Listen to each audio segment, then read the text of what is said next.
field awaits a championship contest. Thank you, everybody, for tuning in tonight. We have a terrific game on tap for you. And that man right there, Tom Langworthy, in charge of his Jamestown Red Raiders in his 10th season, already has compiled 60 wins in his career.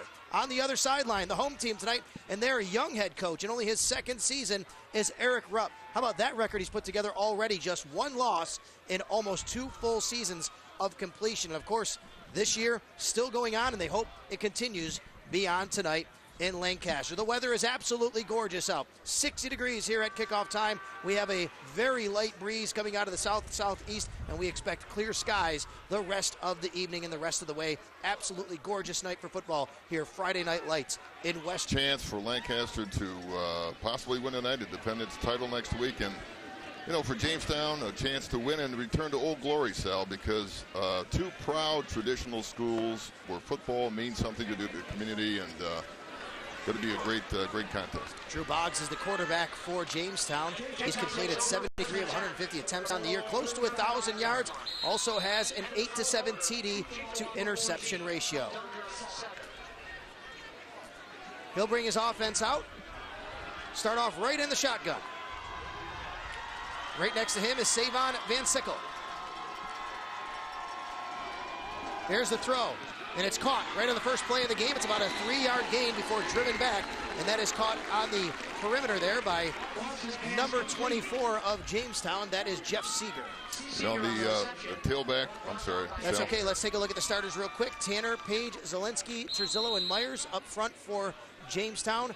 Rodriguez, Quigley, Pumford, Moore, and Seeger, who we just heard from a moment ago, are the skill players. You know, Sal, there's a scratch from the lineup. You're talking about Von Sickle, the 9th grader. He has a knee injury. He's gone. Fran Rodriguez is in there. A very quick tailback, but unfortunately for the 9th grader, won't be in this game. So that was Rodriguez, who lined up in the opening play in the backfield. He is once again in the backfield.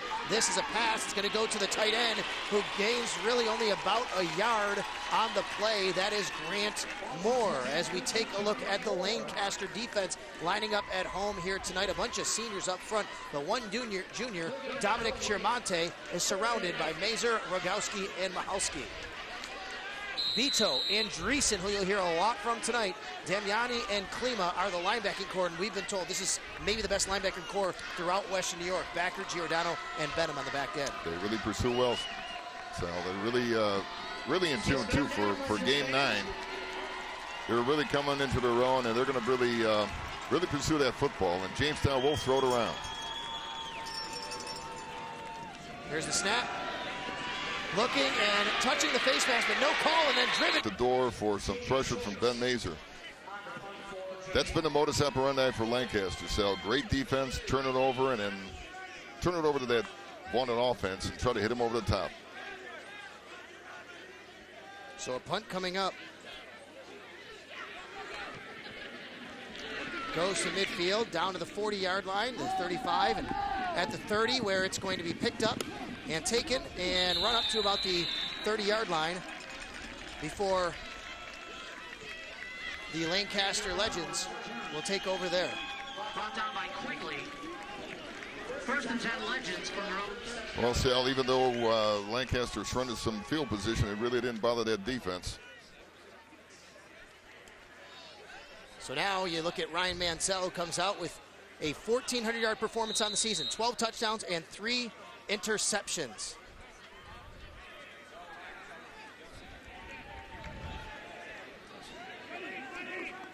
So Andreessen will take a spot in the backfield. Here's the snap. He has some room at the 40, and the big running back, I want to call him a fullback, he's really a tailback, who looks like a fullback right there. That's Andreessen, who gains good yardage on 1st down. Kalo, Gecka, Damiani, Lepiani, and Andreessen up front or behind if you're Andreessen, I guess.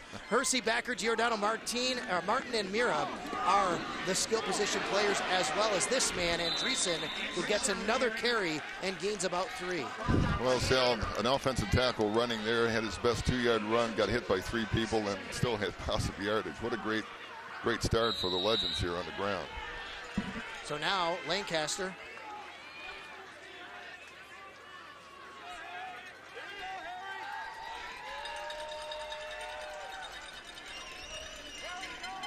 They'll throw it. Here's Hersey. Hersey is pushed out of bounds at the 45-yard line of Jamestown. Really what Lancaster does, Sal, here just makes it a perimeter game. You're talking about Andrew Hersey, who has so many touchdowns this year, and he get him in open space. Has twins to the left and twins to the right. They stack them both on each side. It's Andreessen who slips. That was a little dangerous there, the way his ankle came out from under him, but he regained his composure, and he's able to fall forward. And I think he has a first down, Coach. Yeah, a little G play, little guard kick-out play to defensive end. Joe, as mentioned in the pregame, Sal, is just a consummate football player. Does just about everything. One of those 5'2" guys we talked about before. How about having a 220-pound tailback behind Ryan Mansell, who's had a stellar year? That's a pretty nice backfield, Dave. Stacked receivers again to the left and the right. Mansell looks, and he's going to be drilled. Taken down by Moore. Grant Moore, the 6'3", 180-pound junior, came screaming off the edge. Yeah, if you see this one again, you have Grant Moore just coming off. And, you know, it was a 2-for-1 kind of deal, too, Sam, where two people in the gap. The midfield strike. Mansell looking at getting the play. He's taking quite a while here. He'll set the offense. It's Hersey next to him. I'm sorry, Sal. You can see the free safety shaded over the man shooting down. I'll do the same thing, and now chips to the short side of the field. And it's going to be caught. Well, Sal, business as usual for the Legends offense. Yeah, absolutely. They take a 6-0 lead here.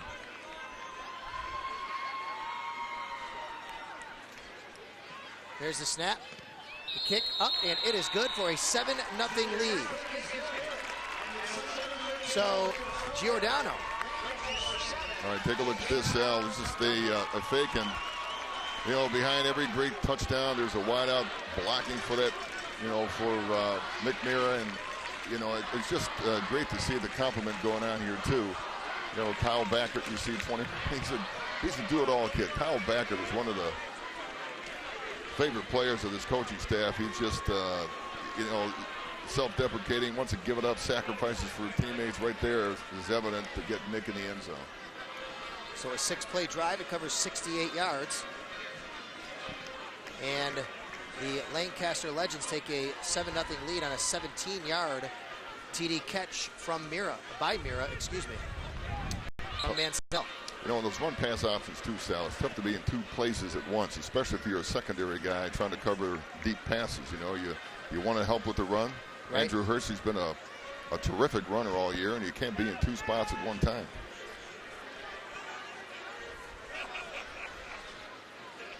You know, we mentioned in the opening about both teams have to make adjustments, and both teams have to execute those adjustments in the opening quarter. It looks like Lancaster has done a pretty good job doing it.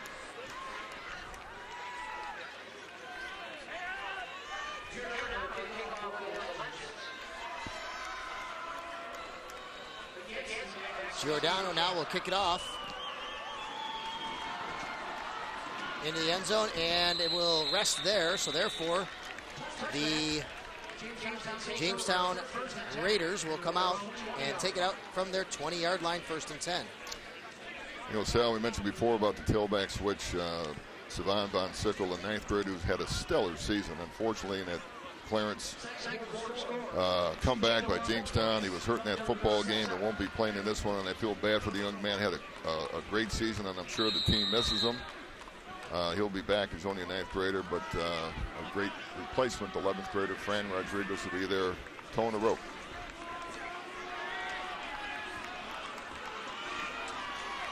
First and 10. There's a little jet sweep, inside handoff, and he's drilled down hard after a gain of maybe 1. And now a fumble comes out, and Lancaster has it.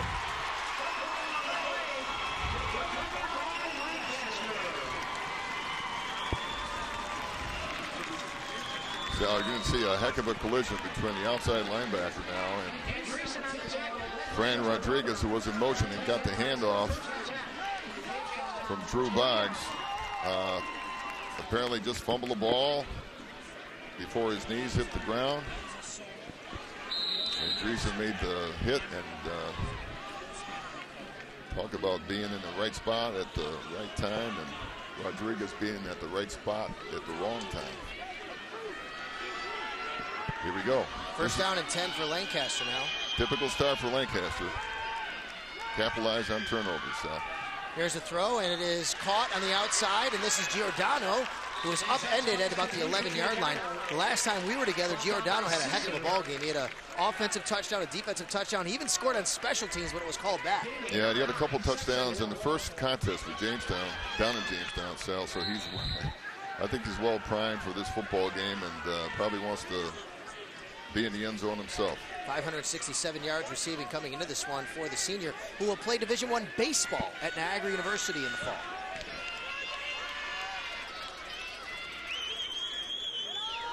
They go to Hersey. Hersey had an ankle grab. A nice job by Jamestown to get him down, but not before he does gain enough for a first down. It'll be goal to go for the Legends. You know, just watching Jamestown on defense this past week, they have an incredible inside three led by Manhattan King and Noah Torzillo. Terrific kids. And that play, Tage White had a great play. They're pretty stout on the inside, Sal. And there is another handoff up the middle, and that one goes to the 5-yard line before he's driven back.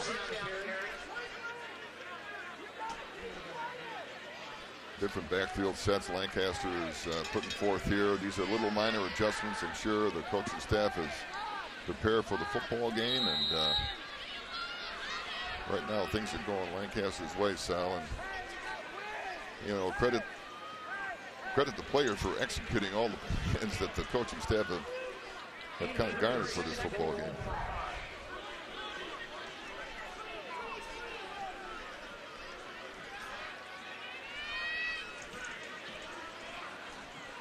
Manziel, shotgun, hands it, Hersey. Hersey bounces off a tackler, and then he gets into the end zone for another touchdown for the Legends. Legends up 13-0.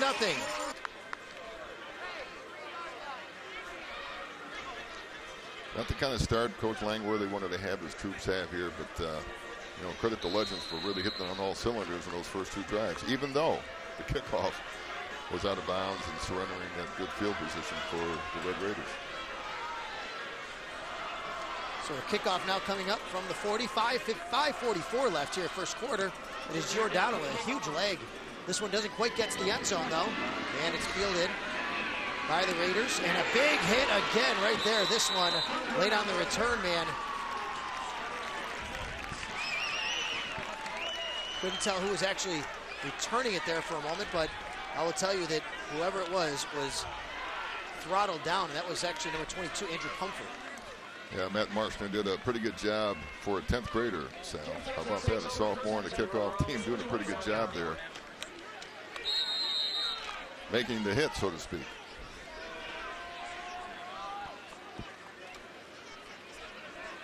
You know, I mentioned before, Sal, about on defense, see a little, see a lot, see a lot, see a little. Kind You of said thing that to here. me off the air. Yes, you did. Yeah, you know what? And I kind of think, you know, Lancaster's defense is kind of in tune in terms of things because they're quick off the ball and don't stay blocked. Really critical in high school ball.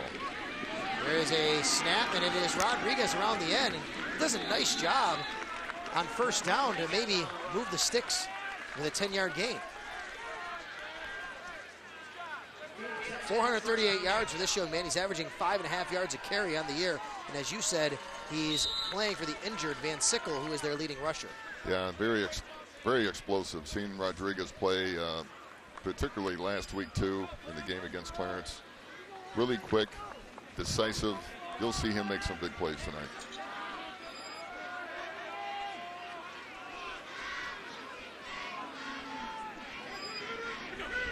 Here's Boggs. Hands off to Rodriguez again, trying to find a little room. Not much there, maybe a gain of 2. So it'll be second down and 8 now for the Red Raiders. They just have to settle down a little bit here. They got to get a little bit of offense going to feel good about themselves after those first 2 series, obviously. Yeah, just it starts with getting a few first downs, get some momentum, you know, get in the Legends territory on the other side of the field. You know, you can't get it in big chunks, Sal. It's going to take just a few first downs to get their offense confident. Here's a snap. And it's going to be close to the 40-yard line where the receiver is brought down, which will make it a nice, manageable third down here coming up for Jamestown.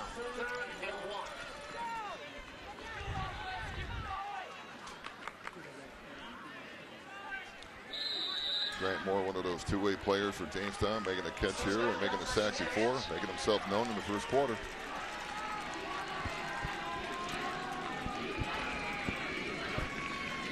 There's a third down coming up. Getting the play, 3:52 left. Yeah, it looks like Lancaster's prepared to put out a little inside blitz. And there's a snap, and it's going to be a first down gain for Rodriguez and the Red Raiders. Exactly what we said they needed to do here. Now they have to start moving the chains a little bit more to try and get closer to that end zone, down by 2 scores early on.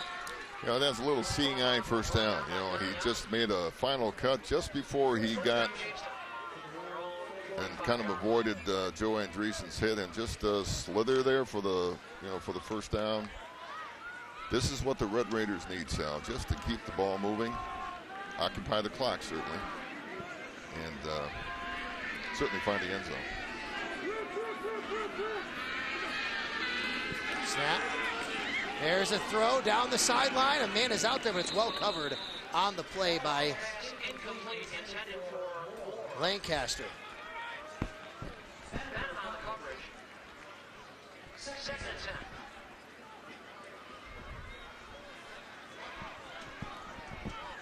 Drew Boggs' pass kind of ran out of real estate there. Sometimes those fly patterns or the 9 routes sometimes run out of real estate because the quarterback kind of, throws a receiver in out of bounds territory, and that's what happened there. But, credit the Legends for pretty good defense.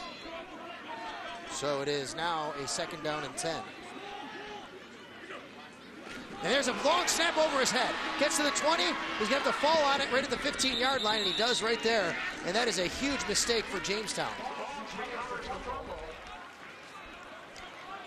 Just what you don't need. Unfortunate for the center. This is obviously, Sal, a natural turf field where maybe the middle of the field might be a little moisture contained here, and maybe a little bit came on the ball, and who knows what happened here in that snap. But unfortunate for the Red Raiders.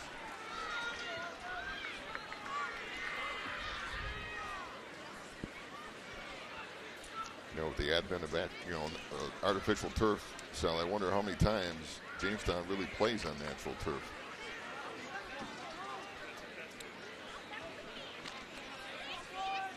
They have a beautiful facility down there, a brand new. They're one of the first teams in this entire area to have turf, I believe. Yeah, they've had it for quite a while. They have a brand new turf field this year too, a brand new carpet. There's a draw, fake pass after that draw. Rodriguez gets a block, tries to get to the outside, gets to the 30 before he's corralled. So he does a nice job to get some of the yardage back, but obviously it's not nearly enough. I mean, they were faced right there with a 3rd and 30. Now it's a 4th and 25. Yeah, good job of the linebacking crew. Breaks right here with tackle. A couple of chances here, and then Ben Damiani finishes them off. You'll be seeing that a lot today where the defense is quick enough. If there's a mistake, there's another person behind just to be the guy that makes the tackle. Snap, punt on the way, bounces at the 45 down to the 40. Giordano takes it at the 35. He'll move upfield. And he gets to midfield. Giordano in the clear. Max Giordano, you're not going to catch him. Touchdown, Legends.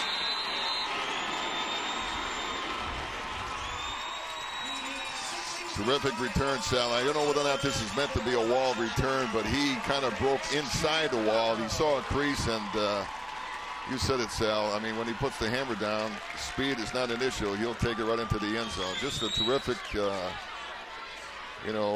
Le'Veon Bell kind of thing where you just kind of, just tested the water, found that crease, and touchdown. Great run.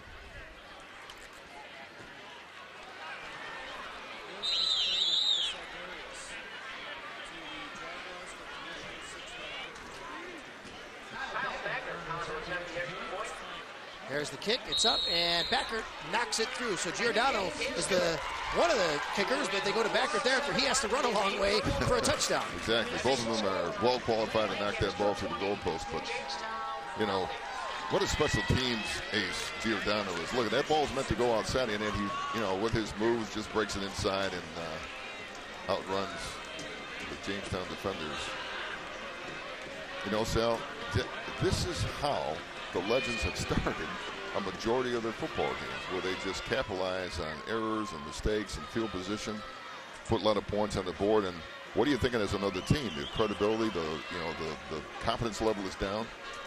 Very difficult. Watch this. All right, cut back inside and big strider. Yeah, you know, we said before he had a offensive and defensive touchdown in the last time we saw him. Well, there's the trifecta. He had the special teams that was called back. That time it wasn't. There you go. So we have some breaking news from the National Football League. For those of you who are here in Western New York, very obviously interested in Buffalo Bills news, they have traded defensive tackle Marcel Darius to the Jacksonville Jaguars for a 6th-round pick. The Bills have traded Marcel Darius for a 6th-round pick. That is official from the team now. Sal reunited with his old coach, That's right. Doug Marone. Doug Marone and his defensive line coach, I believe. Exactly.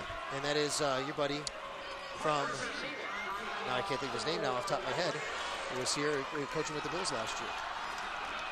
But here's another kickoff.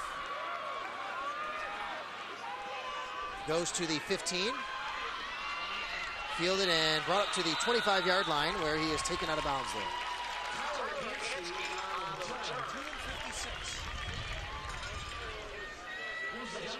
NFL trade to announce. Buffalo Bills have traded defensive tackle Marcel Darius to the Jacksonville Jaguars. All right, so I've been there where Coach Langworthy has been many times here. Now, what do you do during difficult times? You know, sometimes it can be a blessing. You're going to find out your leaders here, but, you know, they're facing a tough first quarter. By the way, I don't discredit anything Tom Langworthy has here, because, you know, we'll talk about his in his back pocket. How about that 2014 state title? He knows how to coach. Right, absolutely, no doubt about it. But it's tough. It's tough. You're down a few players because of concussions, and we talked about Von Sickles' knee injury. It's you know, the seniors have to rally here. Here is Rodriguez trying to get outside. He can't. And with less than a minute to play here in the first quarter, they'll face a 2nd down and 13.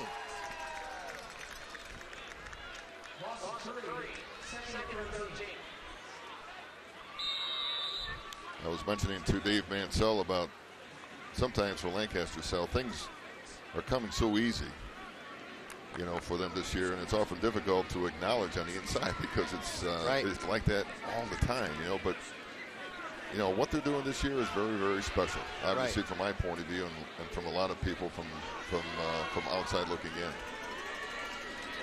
Here's a snap on 2nd down. Here's a throw, and it is caught at the original line of scrimmage and down at the 30-yard line with 11 seconds left. The clock continues to run, and that should be it for the first quarter of play here, with the Lancaster Legends in front at home and in command of this game. 20-0. 3 first-quarter touchdowns for Lancaster. They lead it over Jamestown, who's got a lot of figuring things out to do on the sideline during this timeout here on Spectrum Sports.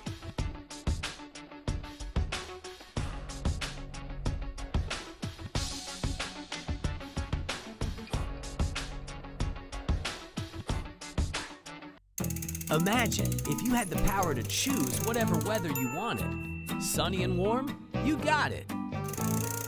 Lawn needs a little water? No problem. The thing is, it's not possible. With Weather on the Ones, we can't control the weather, but we can give you updates every 10 minutes. So you'll be prepared for whatever weather conditions come your way. Weather on the Ones. Only on Spectrum News. No matter how perfect the weather may be, that can change in the blink of an eye. That's why Spectrum News has weather every 10 minutes. When you need the weather, we have the weather. Spectrum News, your 24-hour local news channel, has weather every 10 minutes on the ones. 1 after, 11 after, 21 after. You get it. Your next local forecast is just a few minutes away. Weather on the Ones, only on Spectrum News.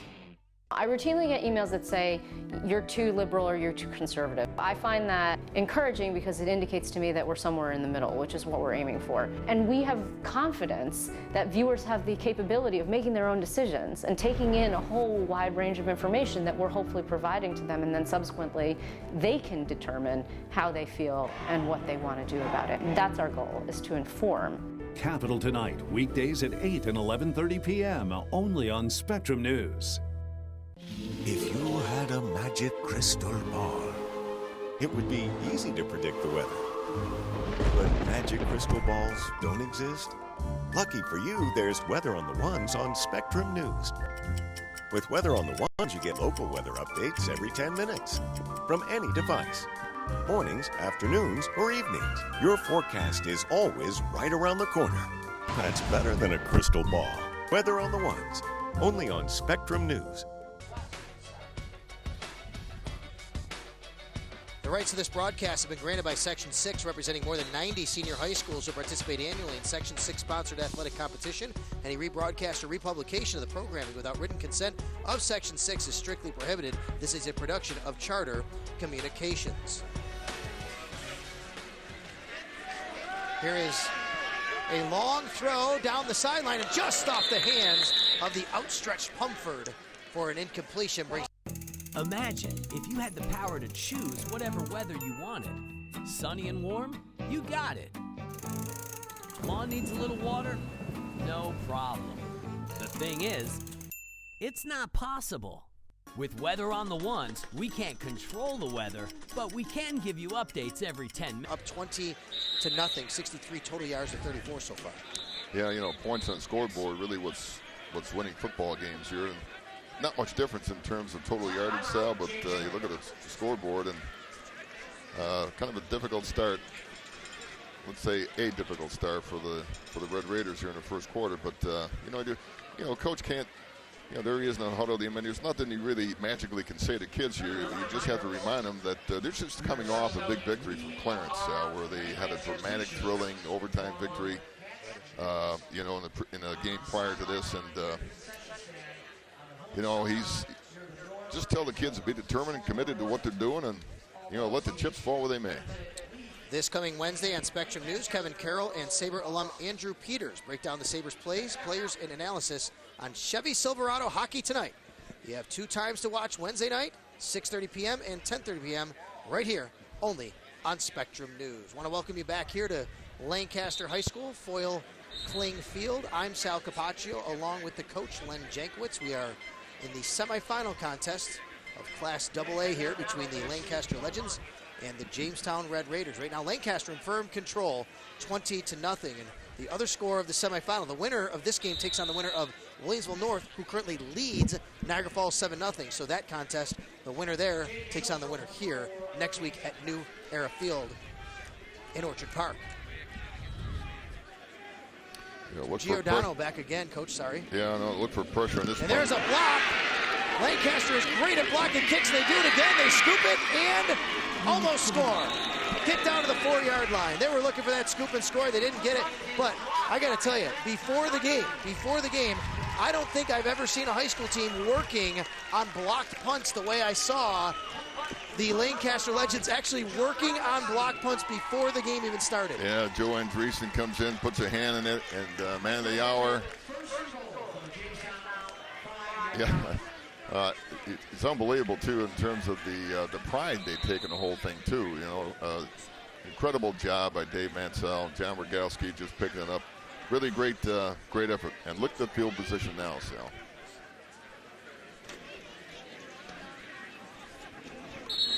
Andreessen is actually a quarterback now. He's taking snaps in the shotgun. There's a false start, and that'll march him back. Well, one of the few mistakes this half of the Legends, and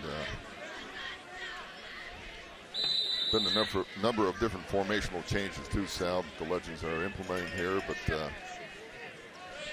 now Ryan Mansell goes back to his familiar quarterback spot here with a 2-back backfield.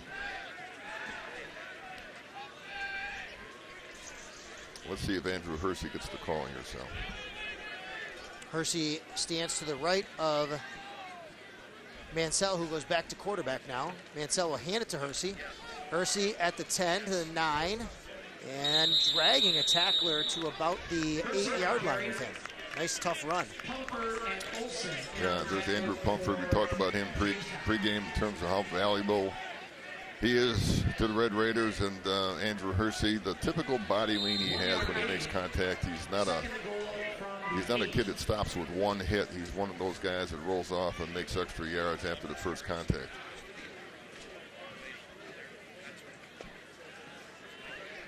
Snap here. Roll to the right. Looking for a throwback into double coverage. And it is caught anyway. Of course it is by Max Giordano. Of course it is. Well, I counted 2 white jerseys around the red one, Sal. With any other team, I don't think it comes up with the red jersey, but at Lancaster's case, when it's Max Giordano, I kind of think he outnumbers 2. Into double coverage. The pass goes to Max Giordano, but there was a flag on the play, so it's coming back. We have a hold against Lancaster. They're going to replay the down. I still think it was a great play, a great catch, but it's just not going to count. Yeah, pretty amazing throw by Ryan Mansell across the formation, similar to the one that beat the Buffalo Bills.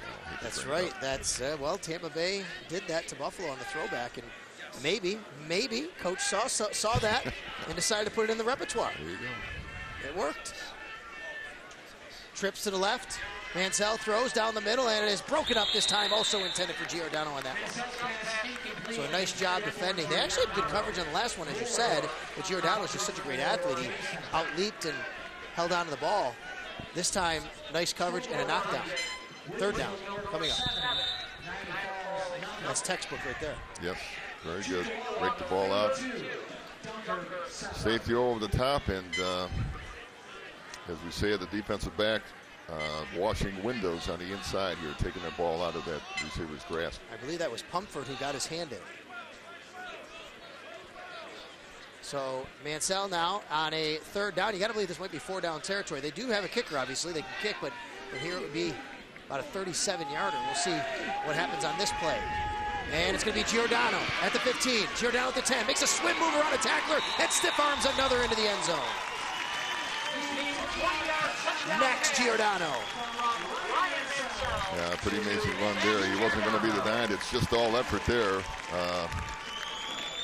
You might want to tell, Max to secure the football, and I don't know whether or not there was a stiff arm there that the referee Ken Thrun was challenging him with here, but just a shallow cross that he took into the end zone. We'll probably see in the replay, Sal. Boy, what an unbelievable scoring threat Lancaster is, Sal, from so many different weapons that they have. I want to talk about Giordano here in a second after this kick. It's going to be from Kyle Beckert, who puts it up, and that one's going to be wide to the right, so no good, and it's 26-0. What an athlete, though, Max Giordano is. Just kind of, you've been around the kid, you know him. Obviously, you coached here a long time.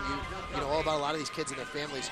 What kind of a player is he, and more importantly, off the field, what kind of a person is he? Well, because he's a multi-sport athlete, which I think is a credit to him and his family for tooling it up that way too. Because he's, we talk about multi-sport athletes, Sal. They use their skills in different capacities, even wide receiver, safety. He's a pitcher. He's a infielder, outfielder for Coach Delfonso's championship baseball teams. But the biggest thing that I think Max has is a confidence level. He feels that every time he touches the ball, he'll break, and every time the ball's in the air, he's coming down with it. That's something you can't put a price tag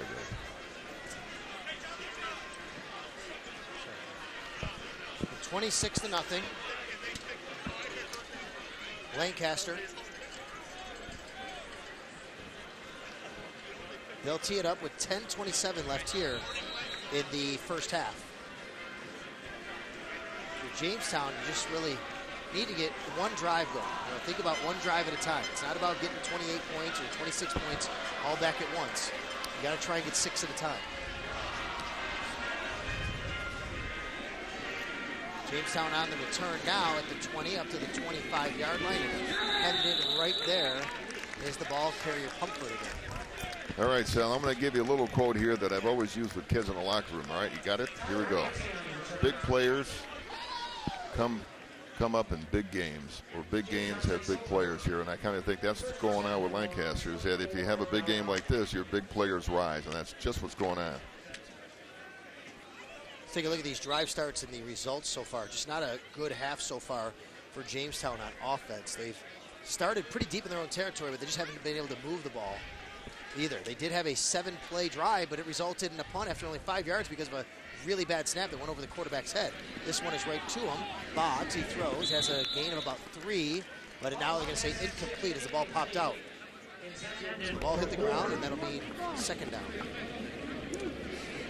Matt Mazer on the coverage. And the Red Raiders just faced a 4-man rush there, and great coverage on a little stop route. I believe what Coach Langworthy's trying to do is just get it a little bit at a time and try not to go over the top and turn the ball over. That's the last thing you want to do.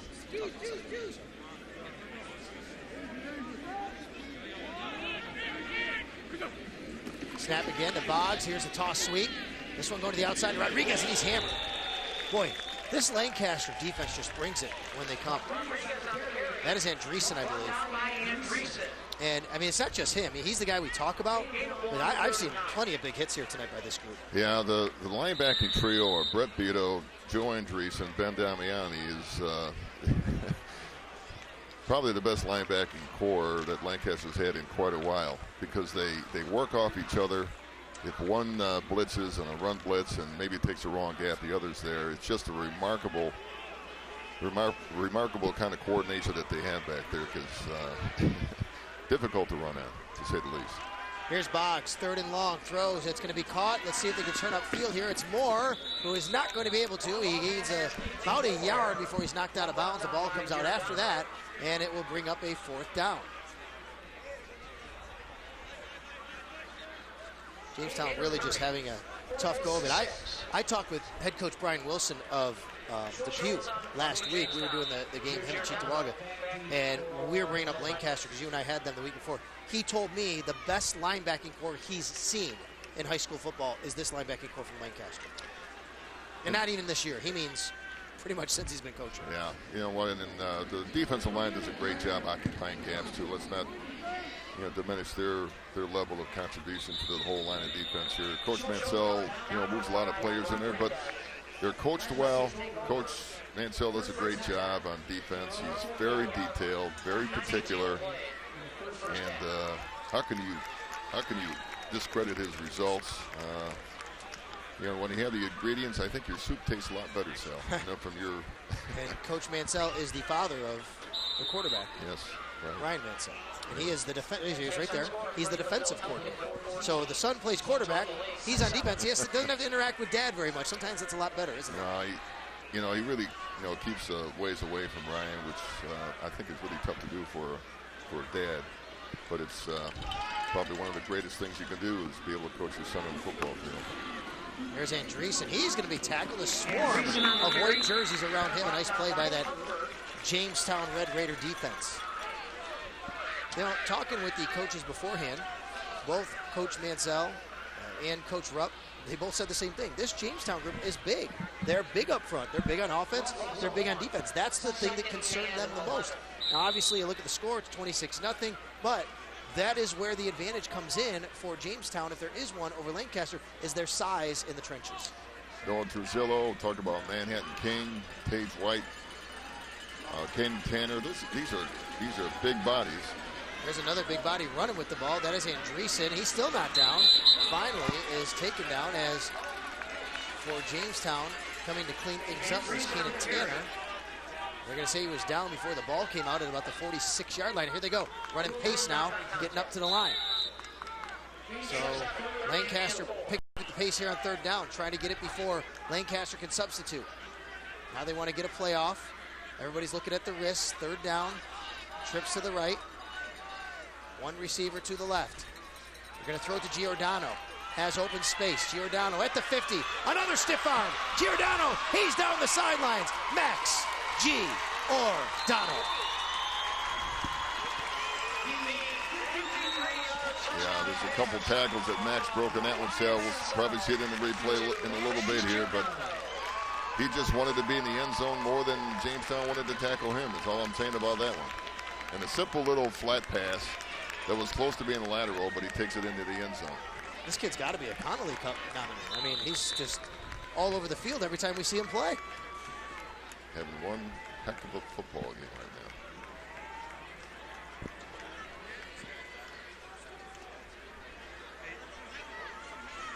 There's the kick. It's up, and it is good. After a couple missed tries, they bang another one through, and it's 33-0 Lancaster.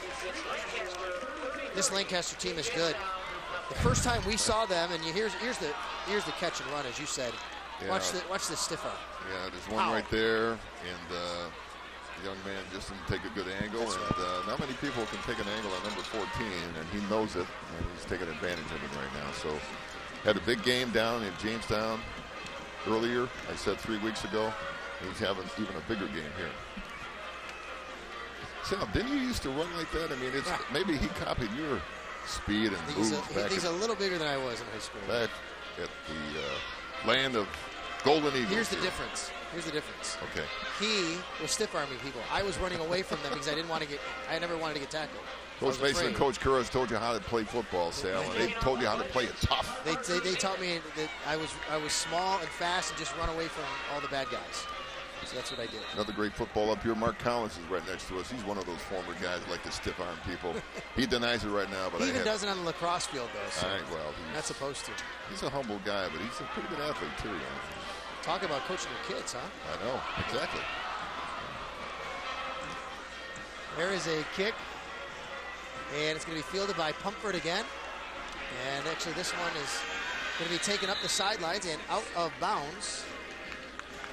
It's actually Jeff Seeger, not Pumford, or Egansky. There's two number 20s on our stat sheet, but Egansky is who the radio announcers here for Jamestown are calling it, so that's what I'll go with. I'm sorry, Sal. Tyler Egansky was the one that picked it up, and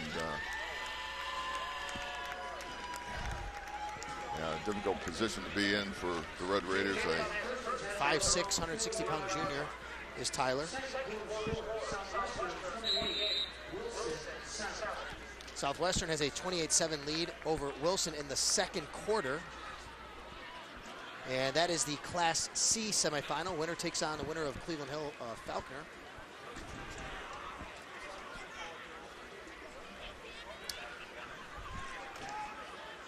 Cheektowaga 38, Dunkirk 7. You see that on your screen right there. That is one of the B semifinals, as Jamestown has a nice player to Pumford across midfield. We saw Cheektowaga, I did last week. I know you've seen him this year, but I saw him last week against Depew, and they are a machine as well in Class B. Well-coached team. Coach Fata got his 50th that night. I know. Think about that. Incredible record for the young man. And by the way, he hasn't been there that long. Head coach, vice principal, and the assistant coach is the principal. Talk about that. Oh my gosh. Huh? Talk about that. That's at Cheektowaga. That's right. Scott Zip. Yeah. Coach Fata. I want to bring something up here as well about that I want to give recognition to on TV after this play. We'll do so after the 1st and 10 snap from just over midfield. Looking to the sideline, getting the call. Boggs. He'll hand it off to Rodriguez. Rodriguez has a sliver of a hold and is brought down at the 45-yard line. But in case you didn't know, Cheektowaga Central High School Warriors, Coach Fata, who's the coach there, they were awarded one of only 10 grants of $10,000 by Riddell Football Equipment Company because of they had applied for the grant, but what you had to do was they had to actually give 500 words or more on the 4 different aspects: health and wellness, character, academics. I don't remember the 4th one, but all these different things. So one of the ladies who works there, Mrs. Bartneck, who is the quarterback from last year, his mom, she wrote it, and they submitted it. And on this second down play to the sideline, it's caught, and Pumford's going to be swung around and thrown out of bounds. So she submitted it, and they actually won one of these $10,000 grants, Coach, which, as you know, can go a long way for a football program. And for have a school in Western New York recognized as one of these schools all across the country to get this, they're going to use it at Cheektowaga for shoulder pads. They could use it for helmets, but he was telling me how the helmets then they only last so long, and you have to rebuy them all at the same time. But I think it's just an incredible honor. We wanted to recognize Coach Vada over at Cheektowaga for being able to do that. And by the way, got his 50th victory last week. Yeah, 2 dynamic coaches, dynamic administrators, and credit the Board of Education for giving them time to do what they're doing with those young men. Back to this game here where it's 3rd down and 8.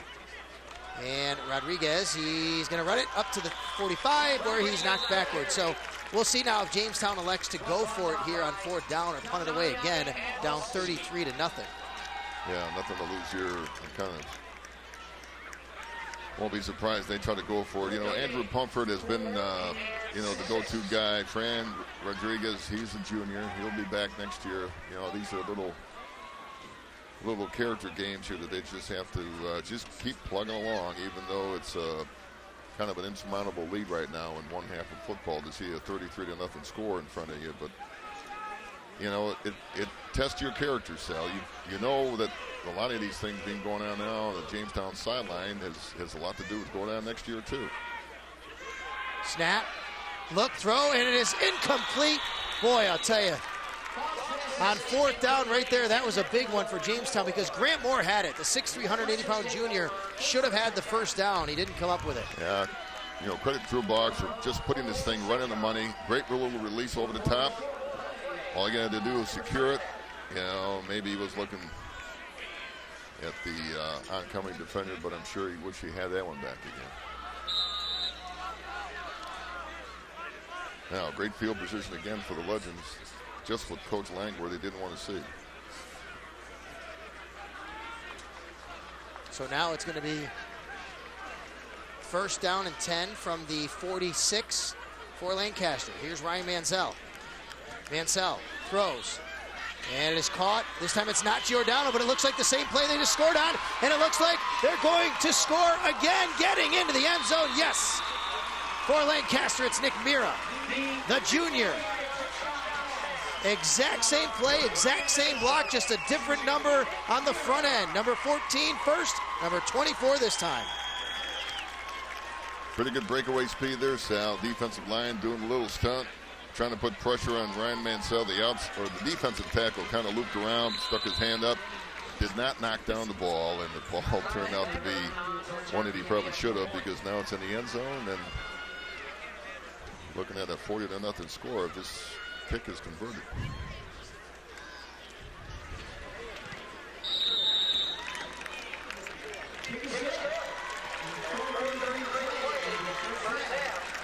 Sale, a pass like that just is a one-on-one basketball contest. Fast break offense here. Take a look at it, Sal. All it is just a lateral pass. Ryan Mansell, credit him for getting out of his hands. Nick Muir for just finding end zone. Good for him. Boy, Lancaster is just unstoppable here tonight at home. These are the kind of nights that you just dream about if you're a coach, if you're a player, and they're having it happen all in the first half. And Nick Mira, I think we should take Brian Martin out and give him a little chocolate sundae or chocolate milkshake salad because he's doing a heck of a job blocking on the perimeter. Who, by the way, caught a nice pass early in this game and really grabs him down here. Both those kids are back next year, Sal. Wow.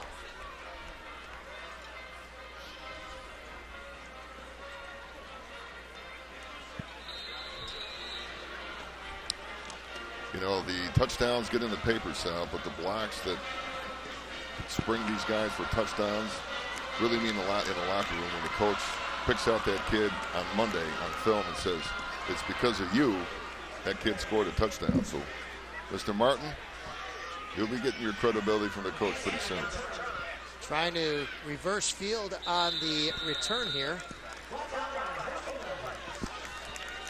was Eganski again.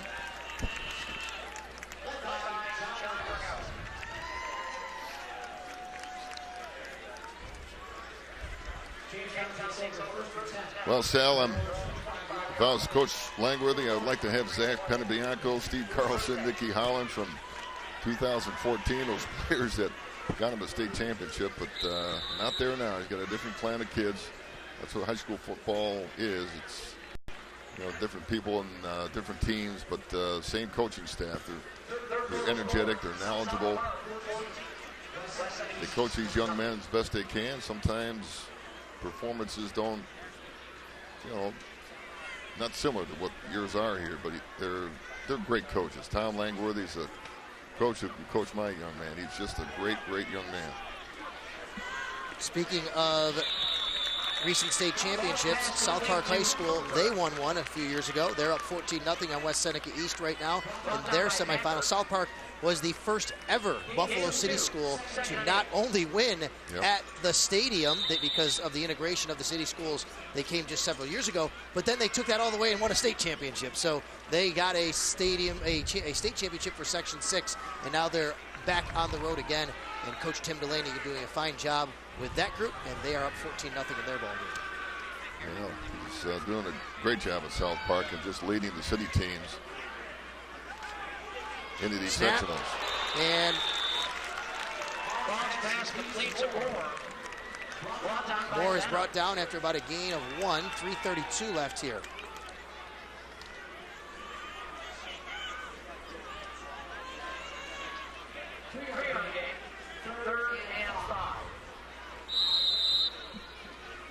Mr. Benham introduced himself there, did a great job.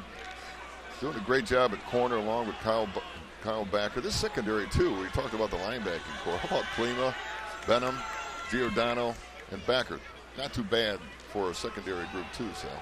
Snap outside. It's Rodriguez, and he is banged backward and then out of bounds with under 3 minutes left here in the first half.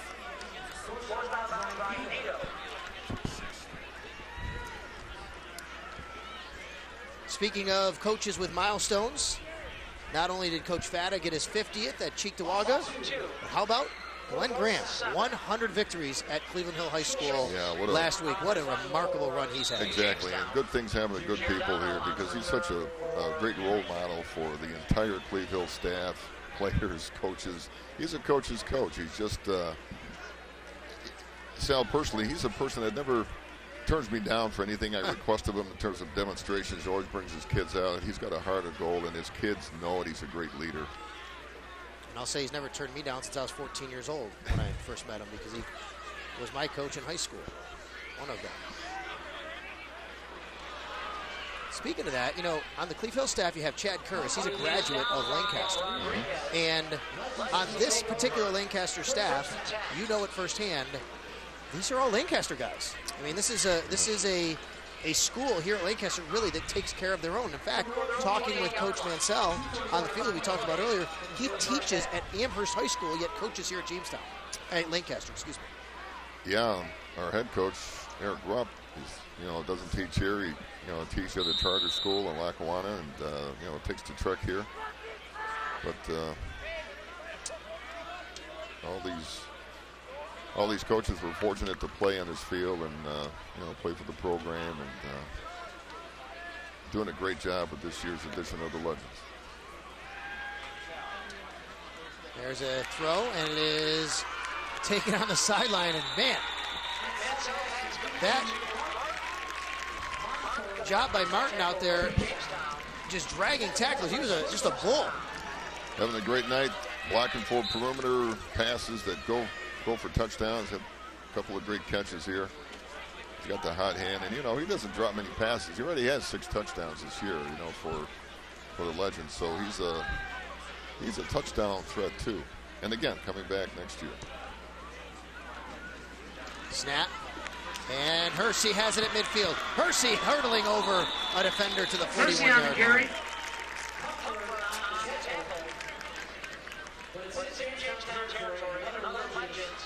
Difficult for the Jamestown front four to stop this perimeter run. Hersey, a one-cut kind of tailback here, just tries to make that one cut.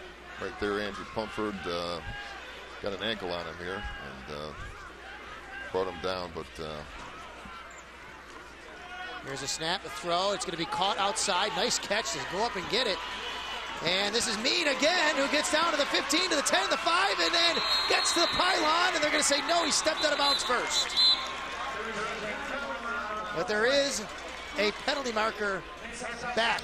I said Mead, it's Mira, of course, Nick Yeah. Mira, but the penalty marker is going to march this one back. Mira had the last touchdown on a very similar play the other way. You know, if we have this replay here, I still have to give credit to the wideout who's blocking for Nick Mira, because it's just the ability for wide receivers to do one thing, Sal, is to sustain the block they have on the play is what really credits them. So even though it didn't turn out to be a long gain or a touchdown, just a remarkable play by the duo on the left side of the formation.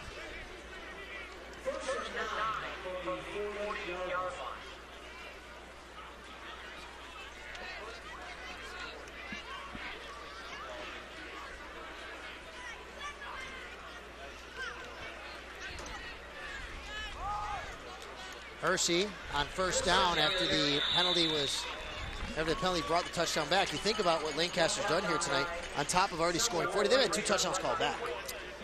You know, so a lot of the quick passes, you know, I know you're on the sideline for the Bills, you know, there's some off coverage being dealt here to them by the Red Raiders.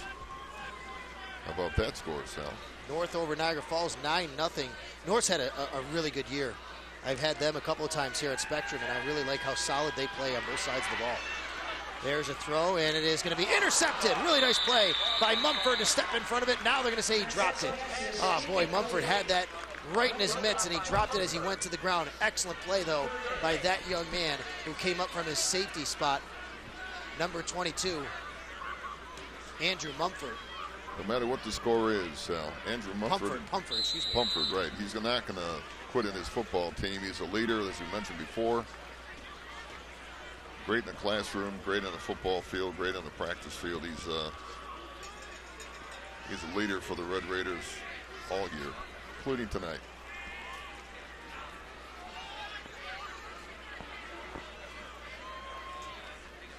Snap now, and a fake throw after the snap. It goes to Hershey. He fumbles the ball, and it is going to be bounced around back there.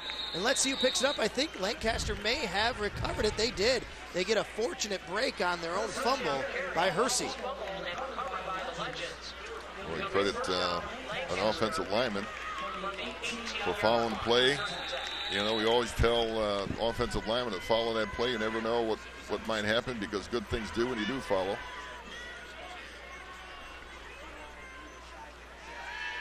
Here's Mansell looking, throws, and it is almost intercepted once again. And Pumper once again is the man right there. Boy, this kid's a little busy back there. He's everywhere. He is. Trying to catch the ball on offense. Take a look at number 22, Andrew Mumford. Excuse me, I keep saying that.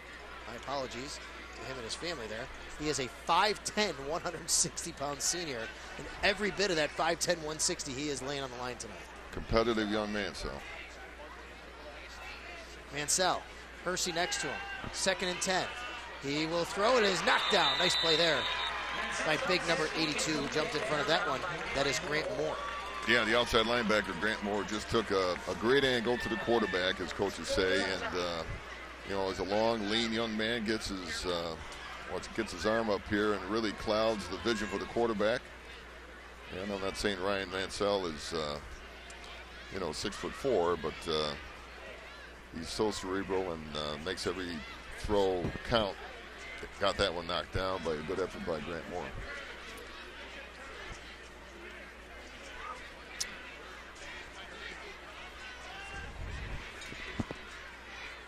What a half, Sal.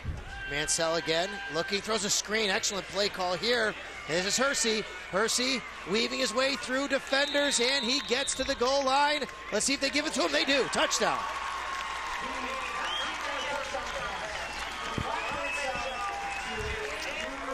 Sal, a 19-yard touchdown pass, and you know what? It turns out to be his 19th touchdown, too.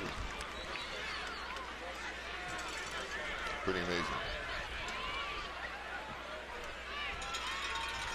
46-0 now, as Lancaster's just spreading it out. They got the wealth to do it, Coach.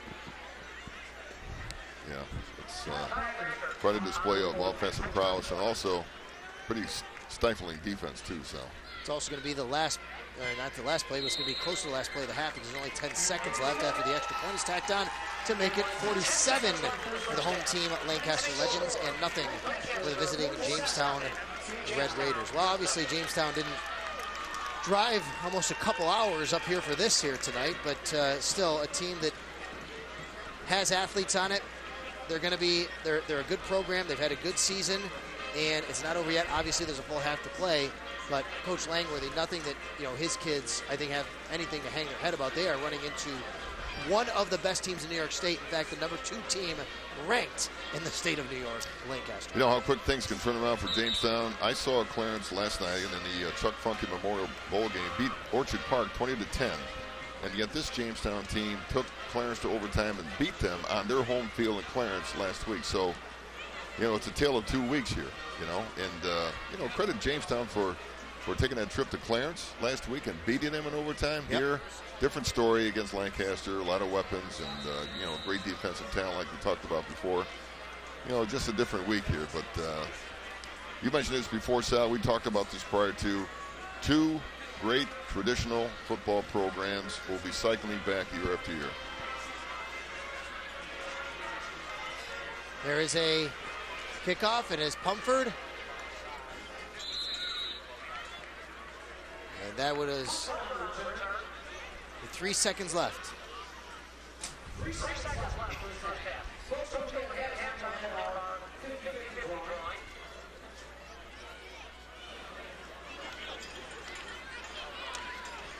So with 3 seconds left, Lancaster 47-0 over Jamestown here.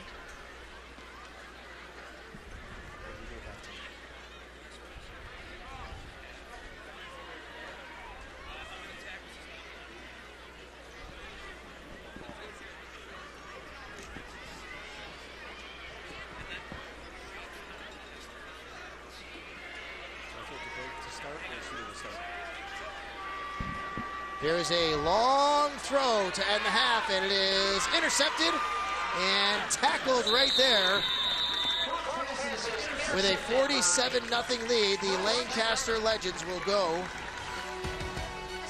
to the locker room. And that was Mitch Klima who intercepted that one.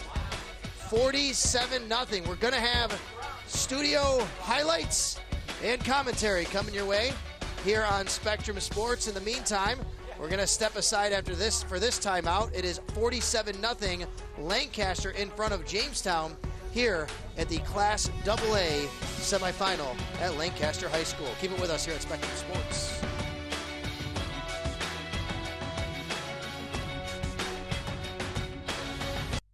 Imagine if you had the power to choose whatever weather you wanted. Sunny and warm? You got it.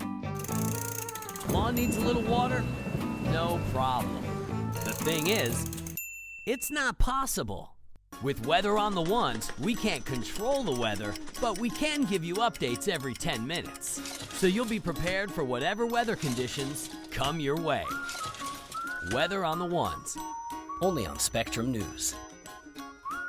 No matter how perfect the weather may be, that can change in the blink of an eye. That's why Spectrum News has weather every 10 minutes.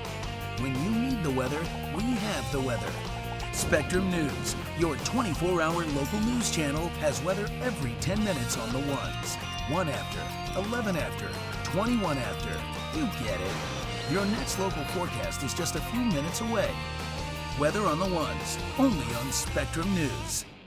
I routinely get emails that say, you're too liberal or you're too conservative. I find that encouraging because it indicates to me that we're somewhere in the middle, which is what we're aiming for. And we have confidence that viewers have the capability of making their own decisions and taking in a whole wide range of information that we're hopefully providing to them, and then subsequently they can determine how they feel and what they want to do about it. That's our goal, is to inform. Capital Tonight, weekdays at 8 and 11:30 p.m. only on Spectrum News. If you had a magic crystal ball, it would be easy to predict the weather. But magic crystal balls don't exist. Lucky for you, there's Weather on the Ones on Spectrum News. With Weather on the Ones, you get local weather updates every 10 minutes from any device. Mornings, afternoons, or evenings, your forecast is always right around the corner. That's better than a crystal ball. Weather on the Ones, only on Spectrum News.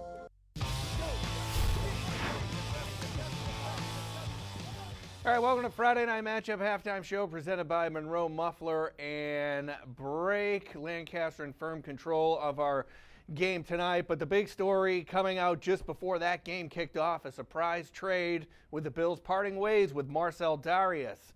Offensive tackle moved to the Jacksonville Jaguars for a 6th-round pick that could become a 5th-rounder depending on how he performs. Darius, another former 1st-rounder, moved by the team. He was picked 3rd overall back in 2011, and he now reunites with Doug Marrone in Jacksonville. The big man with his highest sack total under Marrone when he coached the Bills back in 2013 and 2014.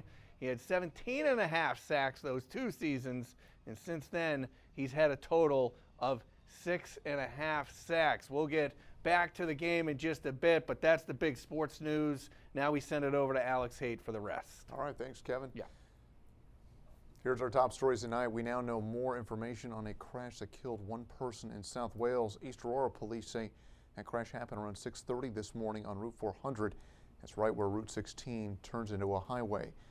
They say a 40-year-old man from Delavan was driving northbound on Route 400 when he hit another vehicle driven by 26-year-old Corinne Clausen of East Aurora. Police say the man T-boned Clausen's vehicle as she turned left from a stop sign onto Olean Road. They say Clausen died at the scene. And police say crashes happen at this location all the time. It's a confusing intersection for people that aren't familiar with the area. And I believe because the expressway starts right here, sometimes people get confused, and I believe that's probably what causes most of the accidents here. Police are still investigating the crash.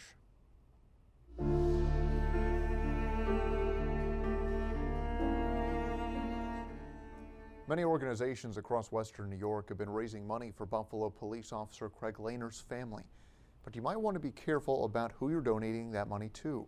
The Buffalo Police Benevolent Association says they discovered several fraudulent sites stealing the donations for Lehner's family. Anyone who wishes to donate to Lehner's family should donate directly to the Buffalo Police Department or the PBA. Meantime, a dog toy company says after learning of Officer Lehner's death, it wanted to step up to help his canine partner. A spokesperson for Kong says it has packaged up a box full of toys and other items for SHIELD to enjoy. The company says it has a special line of toys specifically for canine officers like SHIELD, and those were included. SHIELD's goodie box is expected to arrive sometime next week. Even as we approach this year's general election, many people are already looking ahead to 2018. Candidates are gearing up for major congressional races, and as Capital Tonight's Ryan Whalen tells us, a run at Governor Cuomo as well. 17 counties. That's how many State Senate Deputy Majority Leader John DeFrancisco says he's visited since indicating interest in running for governor. I'm not someone who does something on a lark. I want to see if there's support, and if there's support, I'll make it very clear that I'm available. DeFrancisco says the trips give Republicans across the state a chance to get to know him while he gets a better temperature of the issues that are important to different regions. There's so many different things going on in the state of New York that people are just unhappy with, and but the economy is definitely number one. Thursday night, the state senator from Syracuse met with members of the Niagara County Republican Committee. County Chair Scott Kudrowski says when DeFrancisco approached him about the event, he was happy to oblige. This is just the start. I'm sure many candidates coming through here in Niagara and many of the other Western region counties. A handful of other Republicans are considering a run, including 2010 Comptroller candidate Harry Wilson, 2014 gubernatorial candidate Rob Astorino, Dutchess County Executive Mark Molinaro, and Assembly Minority Leader Brian Kolb. Whomever's there at the end, hopefully we can put on a unified campaign. While neither DeFrancisco nor anybody else for that matter has officially announced a campaign, it hasn't kept him from regularly criticizing Governor Andrew Cuomo. People are voting with their feet by leaving. People definitely feel that I've been talking to that there has to be a change. A tweet knocking Cuomo's trip to Puerto Rico this week quickly drew the ire of the governor's allies. In a statement Friday, State Dem Executive Director Basil Smikle said everyone knows DeFrancisco will give up his exploration of a campaign. Smikle said, quote, after 25 years in Albany as a state senator, he tried to run for majority leader of his own conference and was rejected by those who knew him best. This is just a vanity exercise for Senator DeFrancisco to stroke his own bruised ego. If DeFran has the guts to run, he should stop with the political pandering and just declare now and stop wasting everyone's time. Ryan Whalen, Spectrum News. The Buffalo and Erie County Naval and Military Park is preparing to make major upgrades. It says will better honor those who have served our country. Assemblyman Mickey Kearns announced a $250,000 state grant for the renovation of the park's hangar building. The facility houses many historic military artifacts, but the building is not designed for year-round use. Upgrades will include the addition of heating and air conditioning, as well as a second floor and deck. Kern says it was important to continue developing the canal side attraction for future generations. Young people need to see that there were people that sacrificed for them and sacrificed to protect our democracy, and I think sometimes we need a place where people can learn those lessons. The project is scheduled to be finished in 2019. That does it for your Friday night matchup halftime news brief. Let's head it over to the Weather Center for a quick check of your forecast from Carrie Cheevers. I'm Spectrum News meteorologist Carrie Cheevers. Our weather will stay quiet this evening. Clear to partly cloudy skies, increasing clouds overnight. Temperatures in the 40s and 50s early tomorrow morning. Tomorrow starts out dry, but a cold front will work in from the west, so showers and periods of steadier rain will develop from the late morning into the afternoon. Widespread steady rain around tomorrow evening into tomorrow night, and still some showers persisting as we head into Sunday, so turning unsettled as we go through the weekend. So your forecast for tonight, quiet this evening, increasing clouds overnight, comfortably cool. Temperatures overnight primarily in the 40s and low to mid 50s. A quiet start tomorrow will give way to showers from the late morning into the afternoon and even periods of steadier rain. Temperatures will be in the 50s to around 60. Thanks, Carrie. That's it for Kevin, Carroll, and me in the studio. The Friday night matchup halftime show presented by Monroe Muffler Brake continues after this break.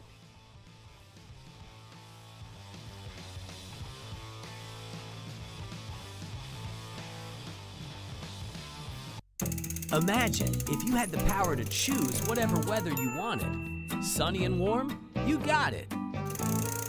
Lawn needs a little water? No problem. The thing is, it's not possible. With Weather on the Ones, we can't control the weather, but we can give you updates every 10 minutes. So you'll be prepared for whatever weather conditions come your way. Weather on the Ones, only on Spectrum News. No matter how perfect the weather may be, that can change in the blink of an eye. That's why Spectrum News has weather every 10 minutes. When you need the weather, we have the weather. Spectrum News, your 24-hour local news channel, has weather every 10 minutes on the ones. 1 after, 11 after, 21 after. You get it. Your next local forecast is just a few minutes away. Weather on the ones, only on Spectrum News. I routinely get emails that say, you're too liberal or you're too conservative. I find that encouraging because it indicates to me that we're somewhere in the middle, which is what we're aiming for. And we have confidence that viewers have the capability of making their own decisions and taking in a whole wide range of information that we're hopefully providing to them, and then subsequently they can determine how they feel and what they want to do about it. And that's our goal, is to inform. Capital Tonight, weekdays at 8 and 11:30 p.m. only on Spectrum News. If you had a magic crystal ball, it would be easy to predict the weather. But magic crystal balls don't exist. Lucky for you, there's Weather on the Ones on Spectrum News. With Weather on the Ones, you get local weather updates every 10 minutes from any device. Mornings, afternoons, or evenings. Your forecast is always right around the corner. That's better than a crystal ball. Weather on the Ones, only on Spectrum News. 47-0, the Lancaster Legends lead the Jamestown Red Raiders here in the semifinal of Class AA in Section 6. Sal Capaccio here with the coach, Len Jankowicz. Speaking of Lancaster Legends, I'm standing next to one, and really, this Lancaster team is legendary on offense here tonight. It started off with a pass to Nick Mira, who took it to the house for an early lead for Lancaster. And right after that, they recover a fumble, and on the very next series, take it in for an early 13-0 lead. The extra point was missed. That was Andrew Hersey banging it in for Lancaster for their second score of the night. The third one didn't come long after that. It came on special teams, and it was Max Giordano picking up the punt, racing it right up the gut, and getting into the end zone for the Lancaster Legends. Third score of the evening, and that made it 20-0. Guess who in the second quarter? Max, again, Giordano, this time on the little screen pass over the middle, takes it all the way into the end zone for his second score. But why not make it 3? Max Giordano with the hat trick thanks to this pitch and catch. He gives a stiff arm, boom, right there. Another one right there, gets down the sideline and into the end zone for his third score of the night. Then it's Nick Mira's turn to get in on the action. He already had one. He wants number 2, and it's the exact same play they just scored on to Giordano, but this time it's number 24, Mira, who takes it to the house to continue the Lancaster onslaught. They end it with one more touchdown with only 3 seconds left in the half. It is Andrew Hersey who catches the screen pass, gets to the sideline, gets to the pylon, and into the end zone for a 47-0 lead over Jamestown here tonight. Let's take a look at our stats through that first half of action. Halftime stats are brought to you by Monroe Muffler and Brake. Don't let car trouble stand in your way. Monroe, stay on the road. It's all Lancaster, as you can see, 220 total yards to 53, 13 points off turnovers. 2 of those turnovers by Jamestown, no turnovers by Lancaster, a big difference in this game. And the Legends are rolling 47-0. We'll take a timeout.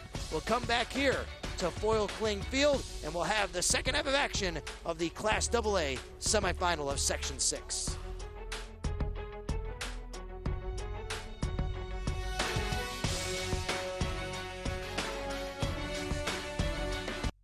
Imagine if you had the power to choose whatever weather you wanted. Sunny and warm? You got it. Lawn needs a little water? No problem. The thing is, it's not possible. With Weather on the Ones, we can't control the weather, but we can give you updates every 10 minutes. So you'll be prepared for whatever weather conditions come your way. Weather on the Ones, only on Spectrum News. No matter how perfect the weather may be, that can change in the blink of an eye. That's why Spectrum News has weather every 10 minutes. When you need the weather, we have the weather. Spectrum News, your 24-hour local news channel, has weather every 10 minutes on the ones. 1 after, 11 after, 21 after. You get it. Your next local forecast is just a few minutes away. Weather on the ones, only on Spectrum News. I routinely get emails that say, you're too liberal or you're too conservative. I find that encouraging because it indicates to me that we're somewhere in the middle, which is what we're aiming for. And we have confidence that viewers have the capability of making their own decisions and taking in a whole wide range of information that we're hopefully providing to them, and then subsequently they can determine how they feel and what they want to do about it. And that's our goal, is to inform. Capital Tonight, weekdays at 8 and 11:30 p.m. only on Spectrum News. If you had a magic crystal ball, it would be easy to predict the weather. But magic crystal balls don't exist. Lucky for you, there's Weather on the Ones on Spectrum News. With Weather on the Ones, you get local weather updates every 10 minutes from any device. Mornings, afternoons, or evenings. Your forecast is always right around the corner. That's better than a crystal ball. Weather on the Ones, only on Spectrum News. Friday Night Matchup on Spectrum News is brought to you in part by Monroe Muffler Brake. Don't let car trouble stand in your way. Monroe, stay on the road.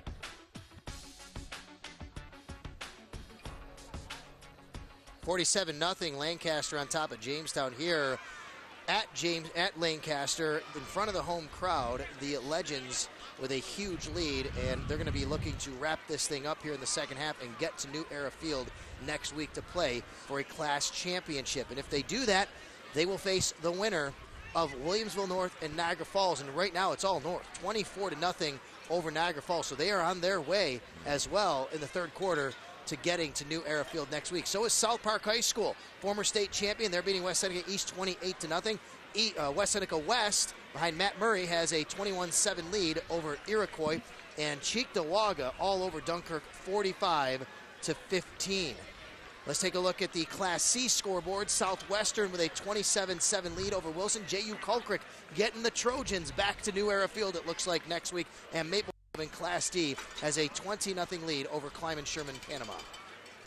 You know, Sal, at halftime, a lot of times you want to make some adjustments, but with a 47-0 game, all you have to do is just make sure the kids don't point any fingers and just do a little character check and move on. You know, this is where you want to just get out of Dodge alive. Nobody gets hurt. Game's decided already, and then credit the Legends for being so explosive, Sal. It just discredits anything you want to do on the other side of the field. So there's a look at Coach Eric Rupp, who's done a tremendous job. A former player of the man standing next to me. What was he like as a football player? Well, he was a captain, 3-year player. He played in 1999 when they happened to get a sectional championship in the stadium, and he was a sophomore that we brought up at that point and was a critical cog in that team. I'm just always amazed by his demeanor when I talk to him. He always seems so low-key. Is he like that all the time? He is. And he's very humble and very mature, and I think his kids, that play for him the last couple of years have kind of, endured that thing, because he's not somebody that wants a lot of praise. He just deflects it to his staff and his players. What does this man, Tom Langworthy, say to his team during halftime? As I said, I think there's not many halftime adjustments to do. Sal, what you have to do here is just keep playing just like it's 0-0. I know it's difficult. Right, yep. You can't look at the scoreboard and say, oh my God, because you can't change history. What's done has been done. Let's play a half where the score is 0-0. Knowing Tom like I know, the kids respect him. They trust him. He's built out a lot of trust for all these years, and he has an outstanding staff, by the way, a few of whom have won state championships themselves. So programs like Jamestown do not go away because of one bad half. They just keep coming back. And I suggest people like Andrew Pumford and the people that we knew will be captains for this football team will have a respectable half. And Giordano has it go through his hands on the opening kickoff here of half number 2, but then he corrals it and he takes it up the sideline. Dak back to the middle of the field. Max Giordano, he's looking for his 4th score of the night, and he's going to get it. They're not going to get him. Touchdown, Lancaster. Giordano with his 4th touchdown here tonight. And the Legends open up the second half just the same way they opened up and ended the first. Well, Sal, safe to say he might be the player of the game. This kid is having one tremendous football game. That's his 2nd special teams touchdown to go along with 2 offensive touchdowns tonight. Well, I kind of think that Max Giordano thinks it's still 0-0 with the effort he had at that kickoff. Pretty amazing. And it's a great play, but he should have been tackled. You look at Jamestown on that play. They had him dead to rights, and they just let him go. Tackling was an issue, but you can't deny the effort of Giordano. Not at all. Not at all.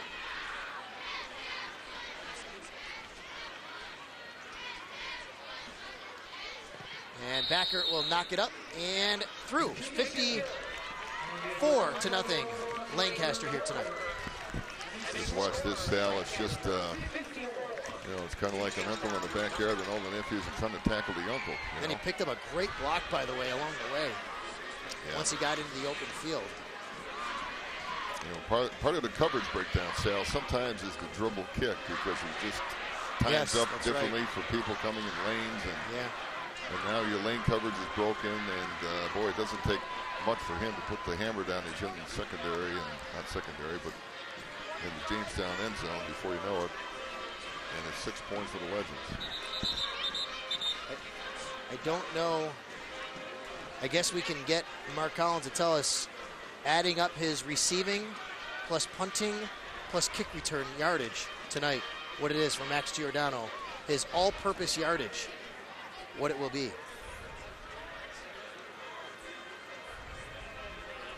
We'll find that out in a little while. I think he's got to get a calculator out for it. He can't do it by hand.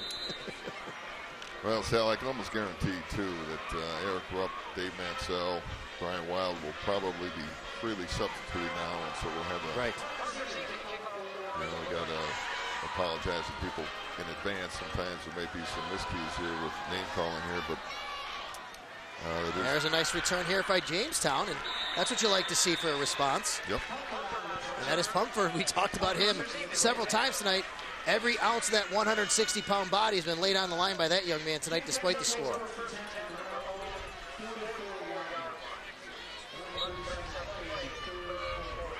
Devin Zarpa, I see number 53 in there, so there's some different line changes going on. Number 54, Samuel Friend, 11th grader. 5'7", 225 pounds. It's important to note, and I don't think anything like this is going to happen in this game, but it's important to note this is also the type of game where officials have to make sure things don't get out of hand and guys don't get a little too chippy because of frustration. Your season is ending, obviously. Another team is riding the highest of highs, knowing they're probably going to be going on to play at an NFL stadium. The other team is riding the lowest of lows, knowing they're going home tonight to end their stadium and end their season and really their careers in many cases. So it's important that the officials also stay on top of things here. You know, let's not forget the fact, too, that, you know, if the score goes in favor of the Legends this game, the Red Raiders still have a winning season. They'll be 5-4. That's right. And had some pretty dramatic moments throughout this year, and certainly last week was one of them. Second down after a 1-yard gain. 2nd and 9. Here's Boggs in the shotgun. Boggs, the junior, he'll be back next year, 6'3", 205. He has a nice future ahead of him. The righty looks. He'll roll to the left, throw, and an excellent catch made right on the sideline. And they're going to give it to him. Great catch. Great catch made out there. And he's going to be going down after that. It looks like the injured player is Pumford. Hate to see that. Yeah. He made a fantastic grab. Pumford did on the sideline, but now he's down. They're going to tend to him. Yeah, watch this extension too, Sal. I mean, this is, you know, high pointing the ball, climbing up the ladder. Watch the ups here, okay? And, you know, he hit the ground pretty hard. There really wasn't a hit at all. It was just, luckily, Sal, natural turf that caused that bump. And could have been a lot worse, certainly with artificial turf being a little bit harder here. Stay tuned to Spectrum News at 11 tonight for the season finale of Connors and Ferris 1st and 10. For 30 minutes, we'll look at highlights from games across Section 6. You can also watch a replay of Connors and Ferris 1st and 10 at 8:30 tomorrow. That's in the morning, right here on Spectrum News. You know, talking about the hit that Mr. Pumford just had on natural turf, I'm kind of a proponent of natural turf fields, as we discussed prior to the football game here, for a lot of different reasons, but not the least of which is being safer, I feel, because of the soft and forgiveness. It might be a little bit slippery, but certainly not going to twist an ACL or a PCL or whatever those stop and start injuries happen on artificial turf. Snap and handoff to Rodriguez, who gets across the 40.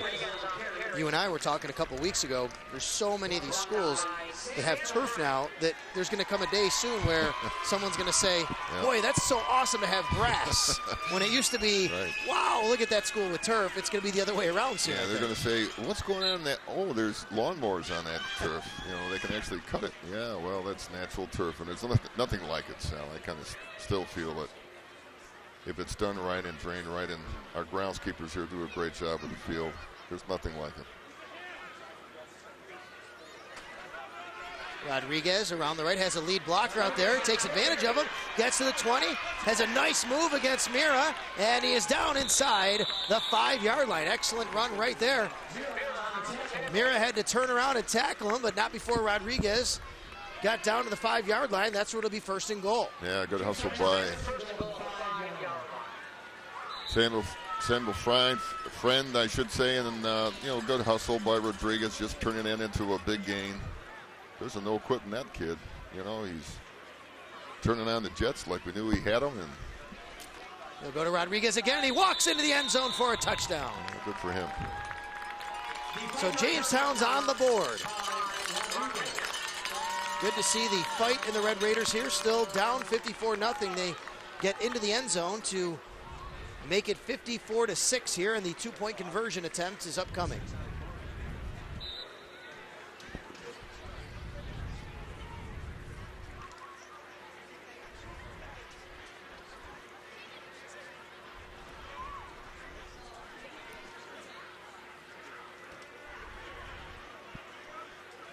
So it'll be a shotgun formation. Rodriguez in motion. Boggs fakes it to him, throws into the end zone, incomplete. It'll remain 54-6.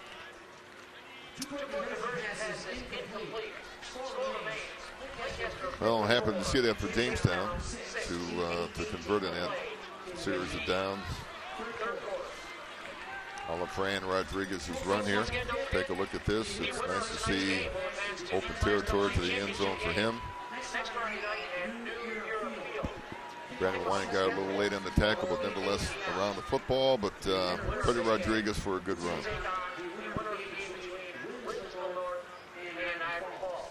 You know, by the way, Sal, pretty close to 500 yards this year with 5 touchdowns to his credit. So he's been in the end zone a few times earlier this year. A 66-yard drive. It took 6 plays. 5-yard run to pay dirt to end it by Rodriguez.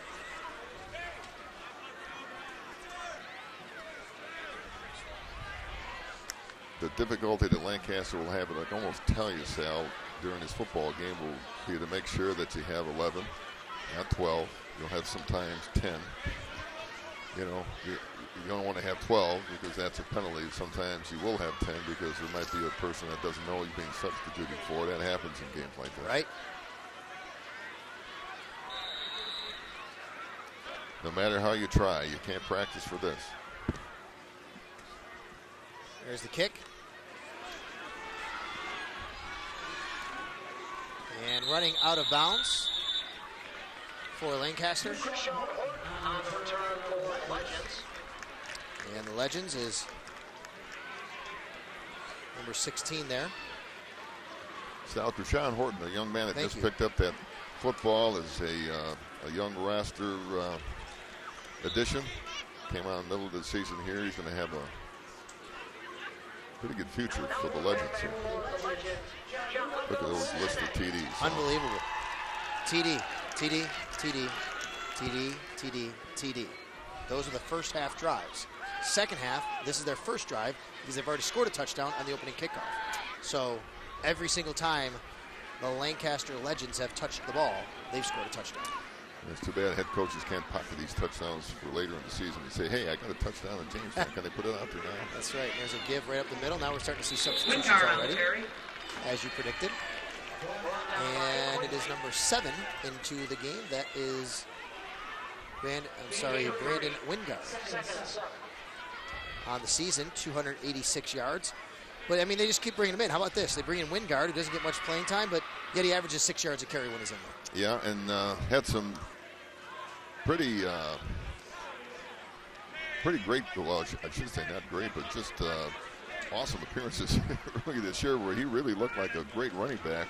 There's a great future ahead of him, too. Wingard again. This time he's going to be brought down after a gain of about 5. Up to the 39-yard line. He shows some explosiveness, and you know, another thing, Shell, about a lot of these kids who are getting playing time now is that these are the guys that run scout team, you know, and go against probably the best defense in AA football. So they're honing in their skills and some of the best defensive guys that they're ever going to face.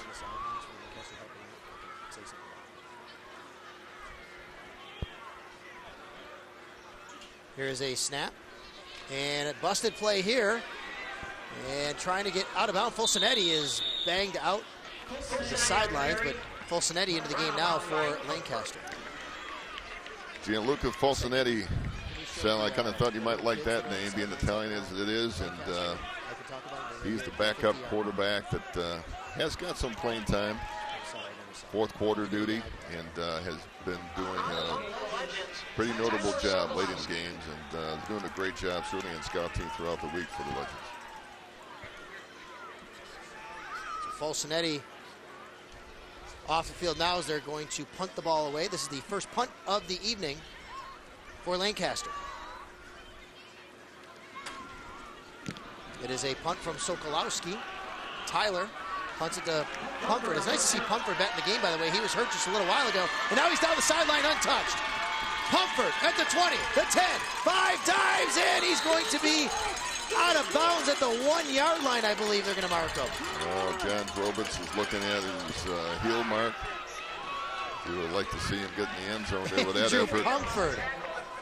I tell you what, if the score wasn't what it was, this kid would be the player of the game, maybe, because he has done everything in his power for his Jamestown Red Raiders tonight. Let's see what the replay says here, Sam. Sal on it. Wow. Oh, he hit the pylon. That What is about close. Where's the pylon cam? Go to the replay. I think he got in. Is Rick Carleth has a pylon cam here? I don't know whether that Spectrum News has it. We got to invest in a pylon cam. That was close. I think he got in. Give the kid the touchdown. Yeah. They're not going to. I'd give it to him here, though, Coach. Somehow get him rewarded, right? Well, doesn't look like he's on the field, though. They're going to go with a stacked backfield, tight formation. Again. Rodriguez, and he is into the end zone. The second score in a row here for Jamestown makes it 54-12.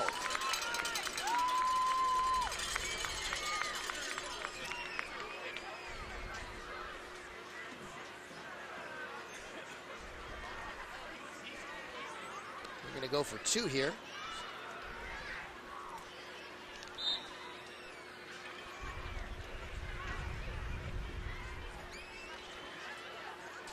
Pretty valuable playing time minutes here for people like Parker Seaman and Skylar Myers, the right tackle, was holding onto his hand in the huddle there. He seemed to be injured, and this is a busted play, and quarterback Boggs is not going to be able to get in.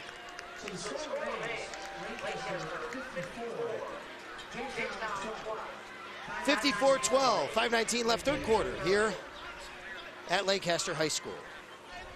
Fran Rodriguez once again gets into the end zone. They just powered that one in. Well, Sal, I don't want to take away from the great game we're seeing over here that the Legends are putting together, but boy, Marcel Darius, how about that? Bills trading away Marcel Darius here tonight. In case you are just tuning in, here's the missed 2-point conversion. You see, they did a nice job to try and, do something with the busted play.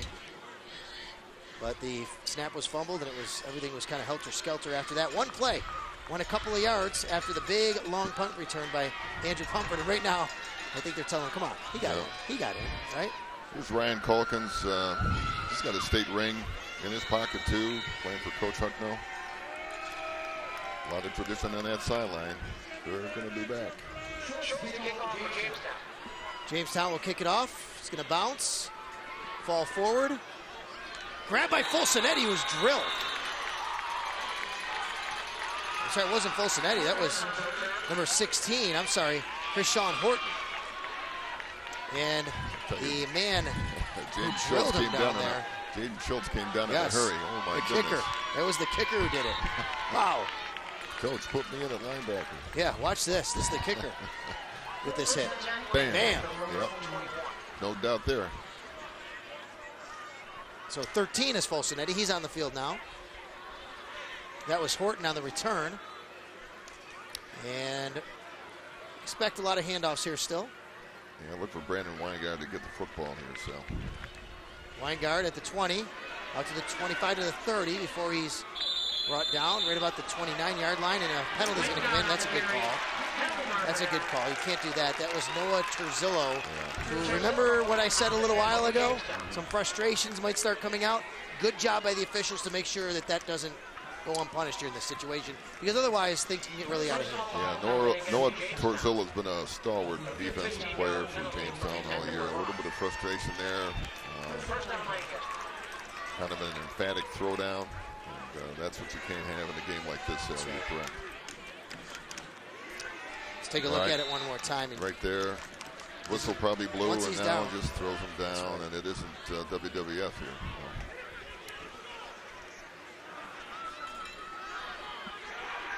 So now the ball sits at the 45-yard line.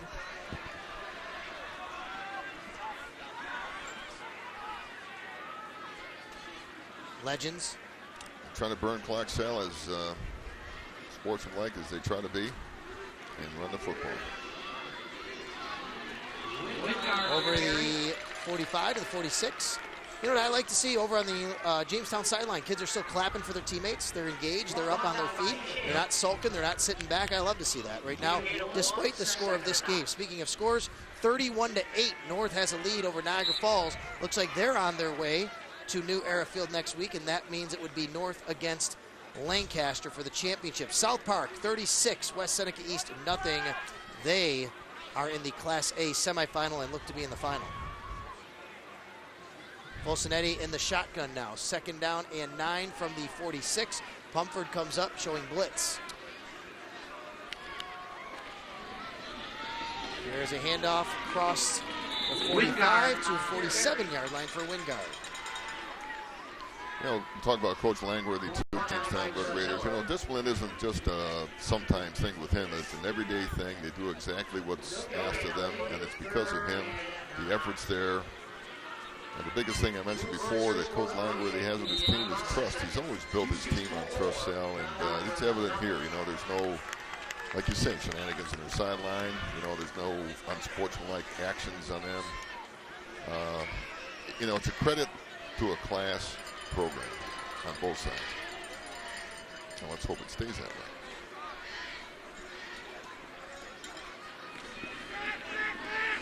There's the snap, the give. And crossing midfield, spinning free, is Wingard. That'll bring up 4th down. Terzillo on the stop.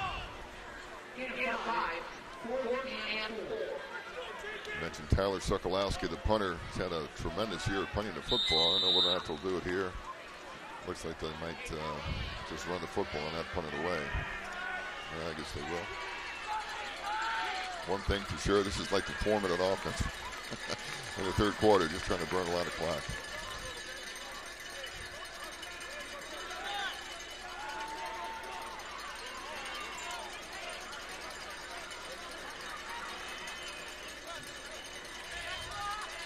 At midfield.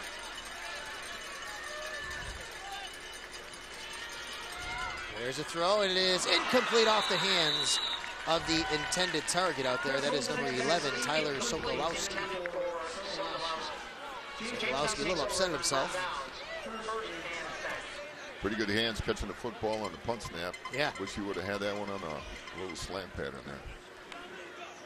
But he helps the team in so many ways by putting the ball out of enemy territory here. Tyler's had a pretty good season for the Legends, and will continue to do that hopefully next week and beyond. You've coached games at the stadium. You've been there. What's the feeling leading up to the week? Because kids, it's a little different atmosphere, a little different environment. It's kids now we're dealing with. You know, how do you approach that?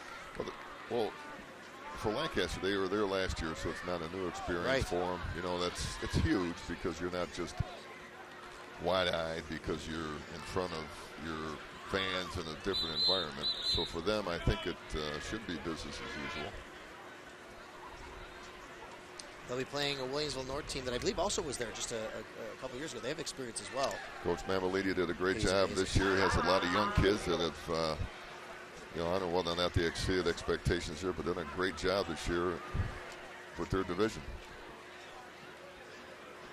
It is not too soon to think about who you're going to vote for in the polls. Election day is 1 week from Tuesday.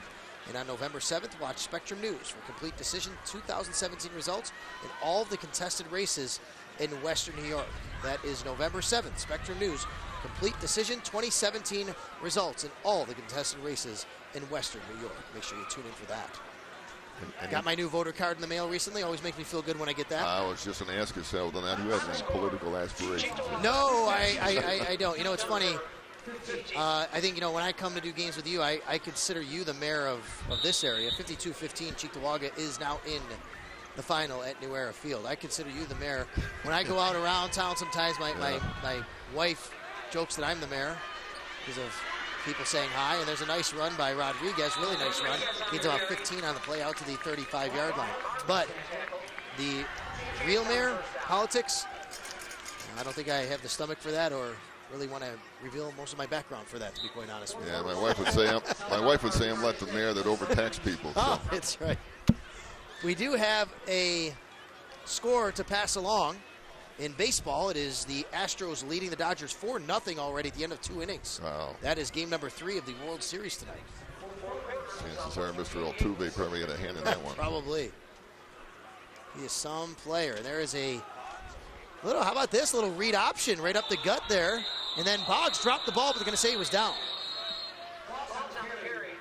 That would have been a special teams touchdown for Nick Mira if they would have allowed that one to stand, but they say Boggs' knee was down before the ball came out. You know, being an 11th grader, Drew Boggs is, going to establish himself as a signal caller for next year. Take a look at this. Here.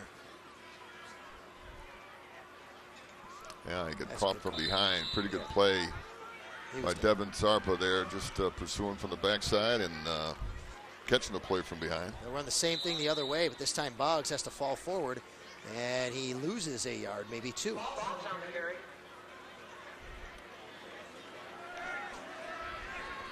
Yeah, there's a lot built into a game like this where the disparity of score doesn't really dictate the kind of program that you have here. At the end of 3, the score, the Lancaster Legends 54, the Jamestown Red Raiders 12. You're watching the Section 6 playoffs right here on Spectrum News with 1 quarter to play.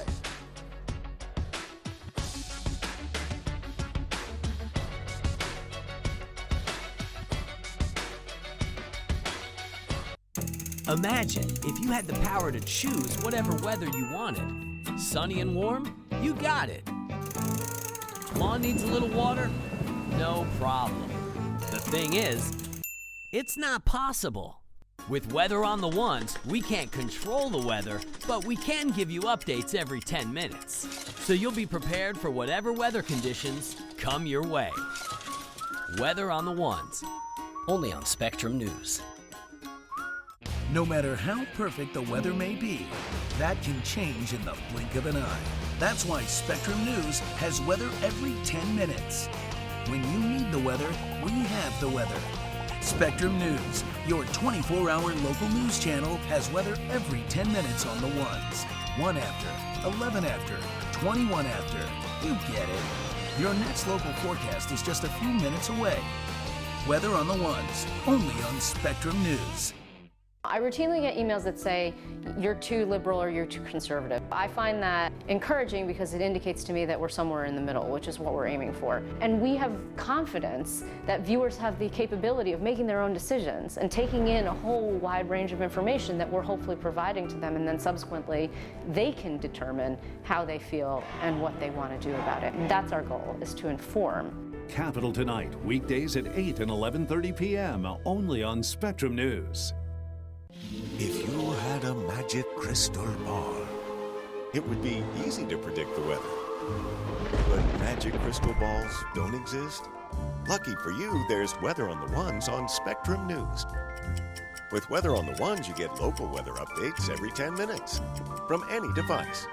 Mornings, afternoons, or evenings. Your forecast is always right around the corner. That's better than a crystal ball. Weather on the Ones, only on Spectrum News.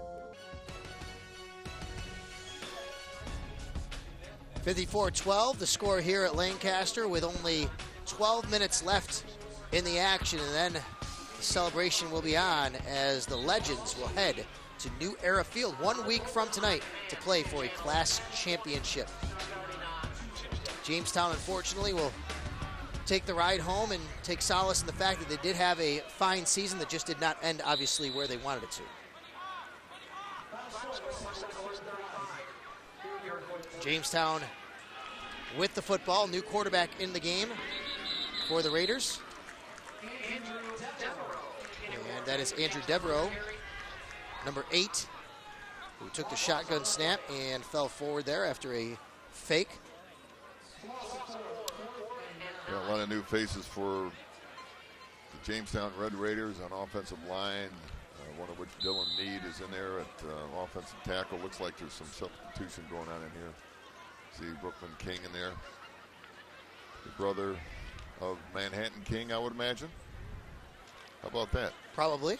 Manhattan King and Brooklyn King. How about that? I sense a theme there from that family. I wonder if they're from the area. New York City area, that is. Here's Devereaux. And he is hit hard. And a nice tackle made there by Brandon Wingard. the 11th grader, 5'9", 185.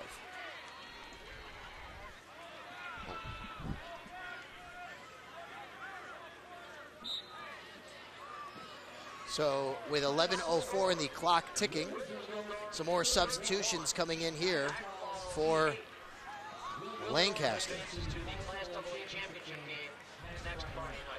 Now here's the other question, Coach. Yes, sir. Obviously, you have such a tremendous performance. You do almost everything right. But you got to have something to work on for your kids. What do you work? How do you keep them with the edge there and not let them think that they've done everything completely 100% right here tonight, and they can just roll that into the newer field game? Here's how I look at it too. If you're on offense, you're practicing against one of the better defenses around. If you're on defense, you're practicing against one of the better offenses. So you got a built-in practice scout team that if you really wanted to go 1 versus 1, Sal, they would be very, very competitive. So I know you don't want to hurt anybody, this time of year. We're into game 10 here. But Lancaster has a lot of weapons. And I also get the feeling this Lancaster team, and you've mentioned it because they've been there, they seem to me, from the kids that I've met, you've introduced me to, just getting to know their coaching staff and their kids, I don't know if you even have to worry about something like that with this group. Like, they seem pretty level-headed. Like, they understand what day by day means. And it starts from the top down. Eric Rupp does a great job with leadership training. He's done some work in the summertime with them. You preach it every day, Sal. It's not going to be a new thing at the end of the year. We've given you some scores from around the area tonight. There are 2 games tomorrow. And we'll tell you about those in a little while here because we're going to show you a couple scores here still going on tonight here as we travel around Section 6. North now 31-8. That's a final. So whoever wins this game, and obviously it looks like it'll be Lancaster, they'll match up with Williamsville North. A final against Niagara Falls in that one. 36-6, South Park beats West Seneca East. So the Sparks are back to the stadium where they won a state championship, being vaulted from there just a couple of years ago. Yeah, congratulations to Coach Delaney. Last week, Sal, 6-0 versus Will East. There's a great play by Fulcinetti to get away from a tackle. Really nice move there by the quarterback. Good to see Fulcinetti get his time in here, Sal, and he's rewarded for all his efforts, getting the first teamers ready, and now it's time to put in a show. Gianluca Fulcinetti, the 6', 190-pound sophomore. Pretty big body to be rumbling down the field. But tomorrow, a couple games involving Cheektowaga teams, one in Class B, one in Class C. It'll be Maryvale at Lackawanna in Class B. It'll be Falconer at Cleveland Hill in Class C. 2 very, very good contests this time of year. On Saturday, by the way. Not many, but there's a few on Saturday. Yeah, and you and I were kind of talking a little bit earlier as a flag comes in on this one. And there's a squirrel or a cat or a rabbit on the field. Check that thing out. Taken off down the field. Just went through the players, went through the cheerleaders. Got a big round of applause as it got down to the end zone area. I wonder if it got through the pay booth here. I don't know. What do you charge rabbits for football games? I got to check with the superintendent and see what the gate is on a rabbit. A lot of big buzz in the stands over that one. The rabbit was causing a commotion. Do we have any instant replay in that rabbit? No, it was too fast. As Mark Collins says to me next to me, Jamestown would have to pull a rabbit out of their hat to come back in this one. Boy, there's the rabbit. Yeah, Mr. And Mark is always coming up with something. He's always ahead of the game.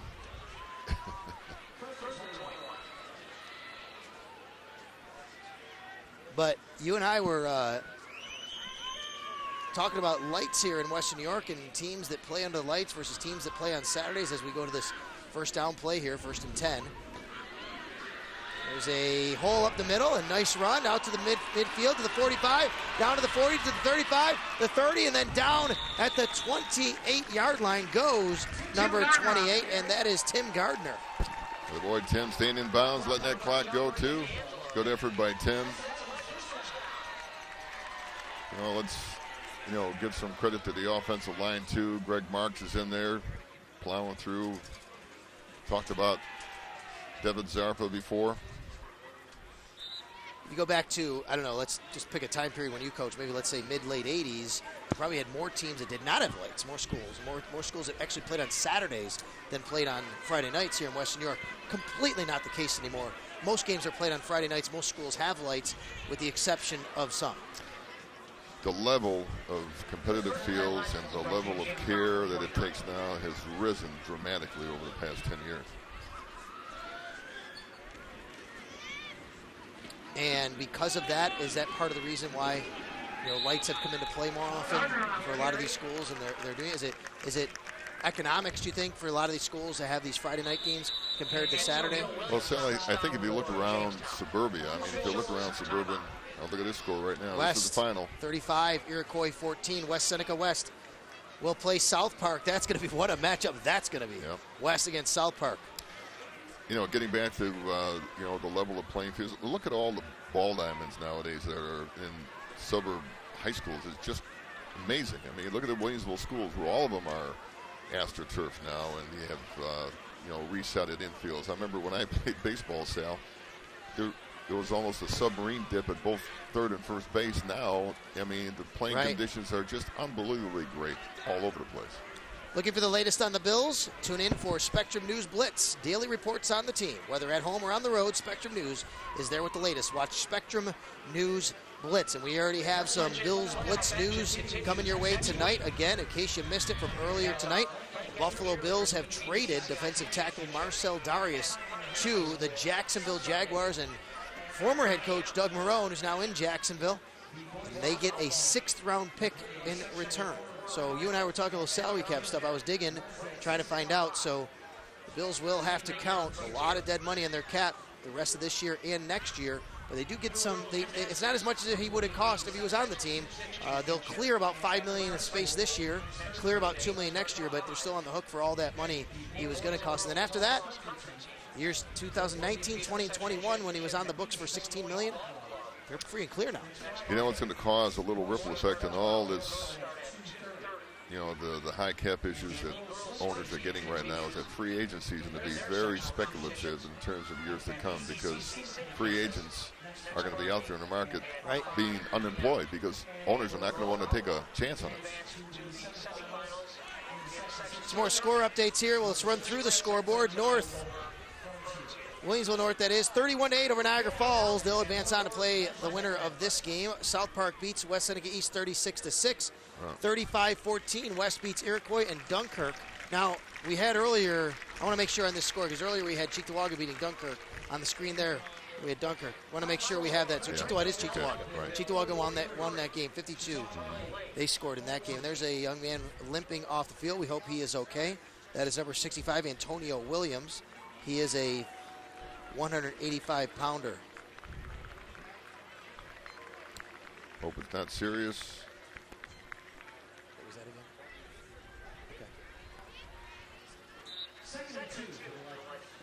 Okay. 54-12 here. With a 2nd and 2 coming up.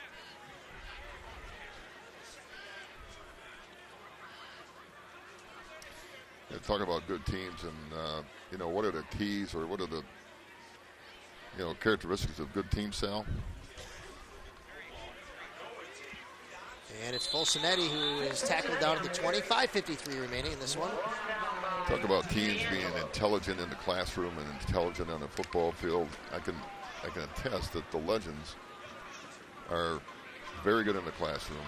And I tell you, you cannot replace being smart on a football field, not jumping, not committing, poor falls. And, this kind of stuff will just provide dividends later in the season, especially during the playoffs. We just showed you a score there. Wilson is coming back. They trail by 7 against Southwestern, 28-21. Southwestern leading that one, 28-21. Wilson on the way back. That game is in the 4th quarter. Winner of that game will take on winner of tomorrow's Cleve Hill Falconer game in Class C at the stadium.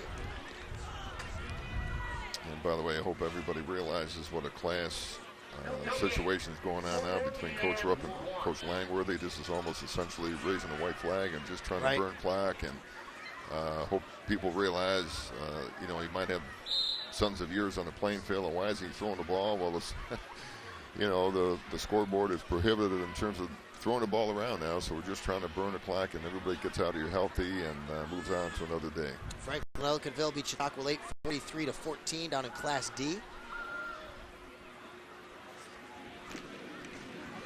And there's the give once again to Gardner. That's a Lancaster first down. And the 6'1", 195-pound junior gains enough for a first down. Clock will continue to run here in this situation.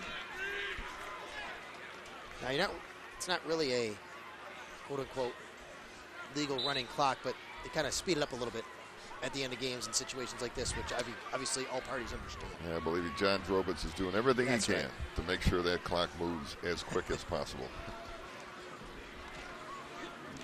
Falsonetti, the left hand, puts it in and tucks it away. Close to first down yardage on the far sideline, down to the 6. On stop for Jamestown. So Lancaster, not only, I mean, here's the good news for them.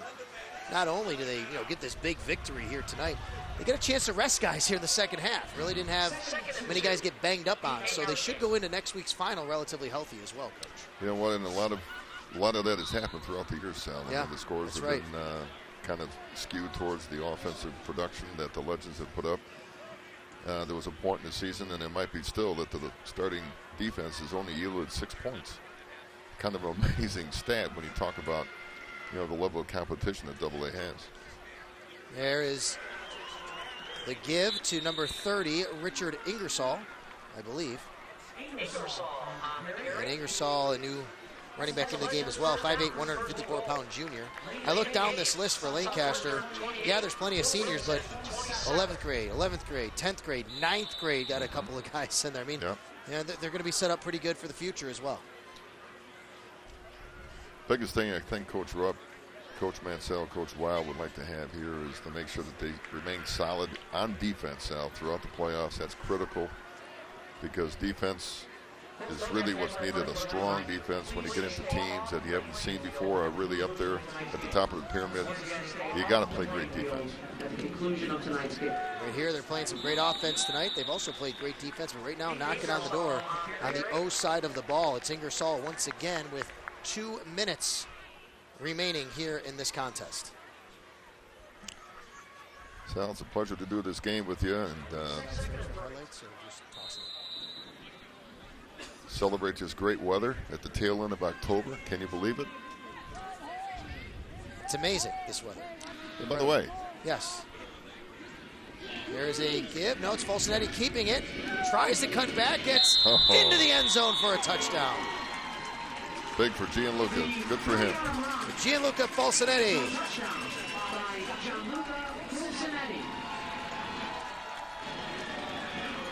Another touchdown on the board for Lancaster. They get to 60 here today.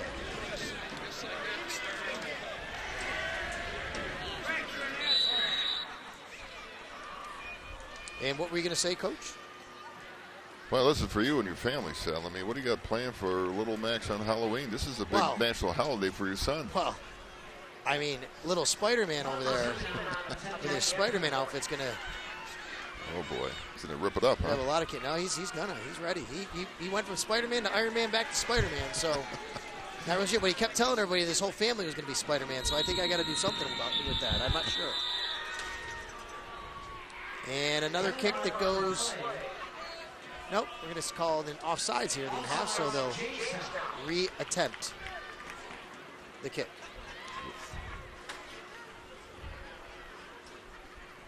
How about you? You going to dress up for Halloween? You going to go as I got my garb right now. Everybody says. No, I put a whistle on. Everybody says, you're such a stupid coach, you know, that kind of thing. Am I going downstairs or are we just tossing it?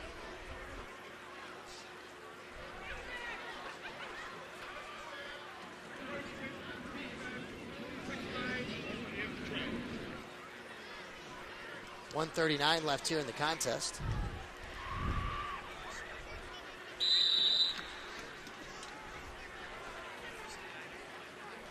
So John Drobitz, the white hat for this game does a great job with the referee association.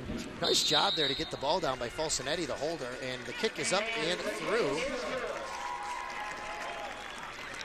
And, I mean, how many guys kicked the ball for this team? Right. That's the third one we've seen. That was number 25 on the kick there, Parker Zeman.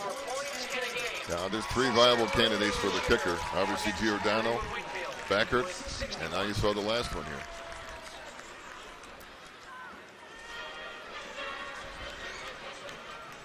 Falcinetti is happy about that. Makes practice next week a little bit easier. Yeah, it does.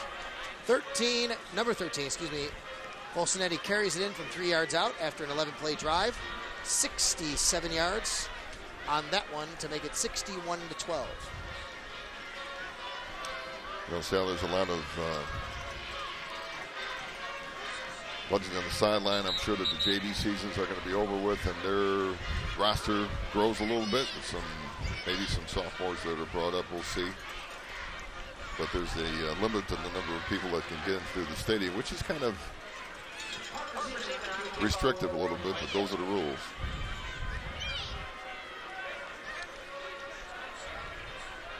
But you can tell that the Legends have great chemistry, and boy, when you have it, it's great to have, and when you don't, boy, you really know it. And the Legends have great chemistry all year, and credit to staff and everybody. And of course, the scores in your favor have a lot to do with making you feel good about what's going on. Zeman going to kick it off here. It's going to be taken right upfield and brought down at the 35-yard line there.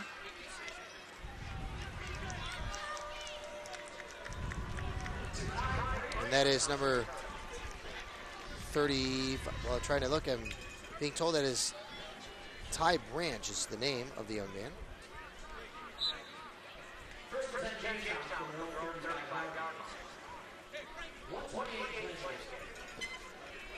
Only a 9th grader, Sal, so he's going to be a Red Raider for a few years.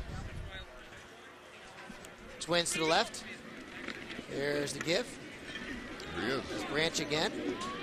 And he's thrown forward after a gain of about 8. He gets brought down. Some more substitutions coming in for Lancaster here this drive at the end of the game, giving pretty much everybody on the roster a chance to play here tonight. You know, I see a person on the roster named Andre Hodnett. Hodnett is the tailback from Jamestown, Red Raider lore, state championship caliber teams. And this is Branch again. For the whistle, hold up, good job.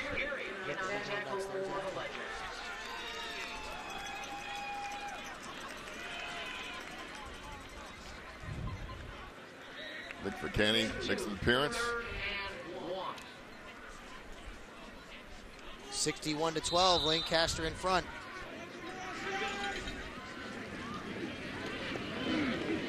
And this might be the last play of the ball game. And with 15 seconds left and the clock ticking, Lancaster is tackled. They're going to try to hurry up maybe to get one more play off with 8 seconds, 7. Clock ticking. Looks like they're going to be able to do it. 4, 3, 2, 1. And this is the last play of the ball game as Branch will take it. And he will be brought down, and the Lancaster Legends will go from Lancaster to Orchard Park 1 week from tonight to play for a Class AA championship. 60-12, the final score. We will take a timeout, and we'll come back here in just a couple of minutes to wrap things up here, talk with our player of the game and the winning head coach, Lancaster. They do it again. Back to the stadium, 2nd year in a row, 61-12. Keep it right here on Spectrum.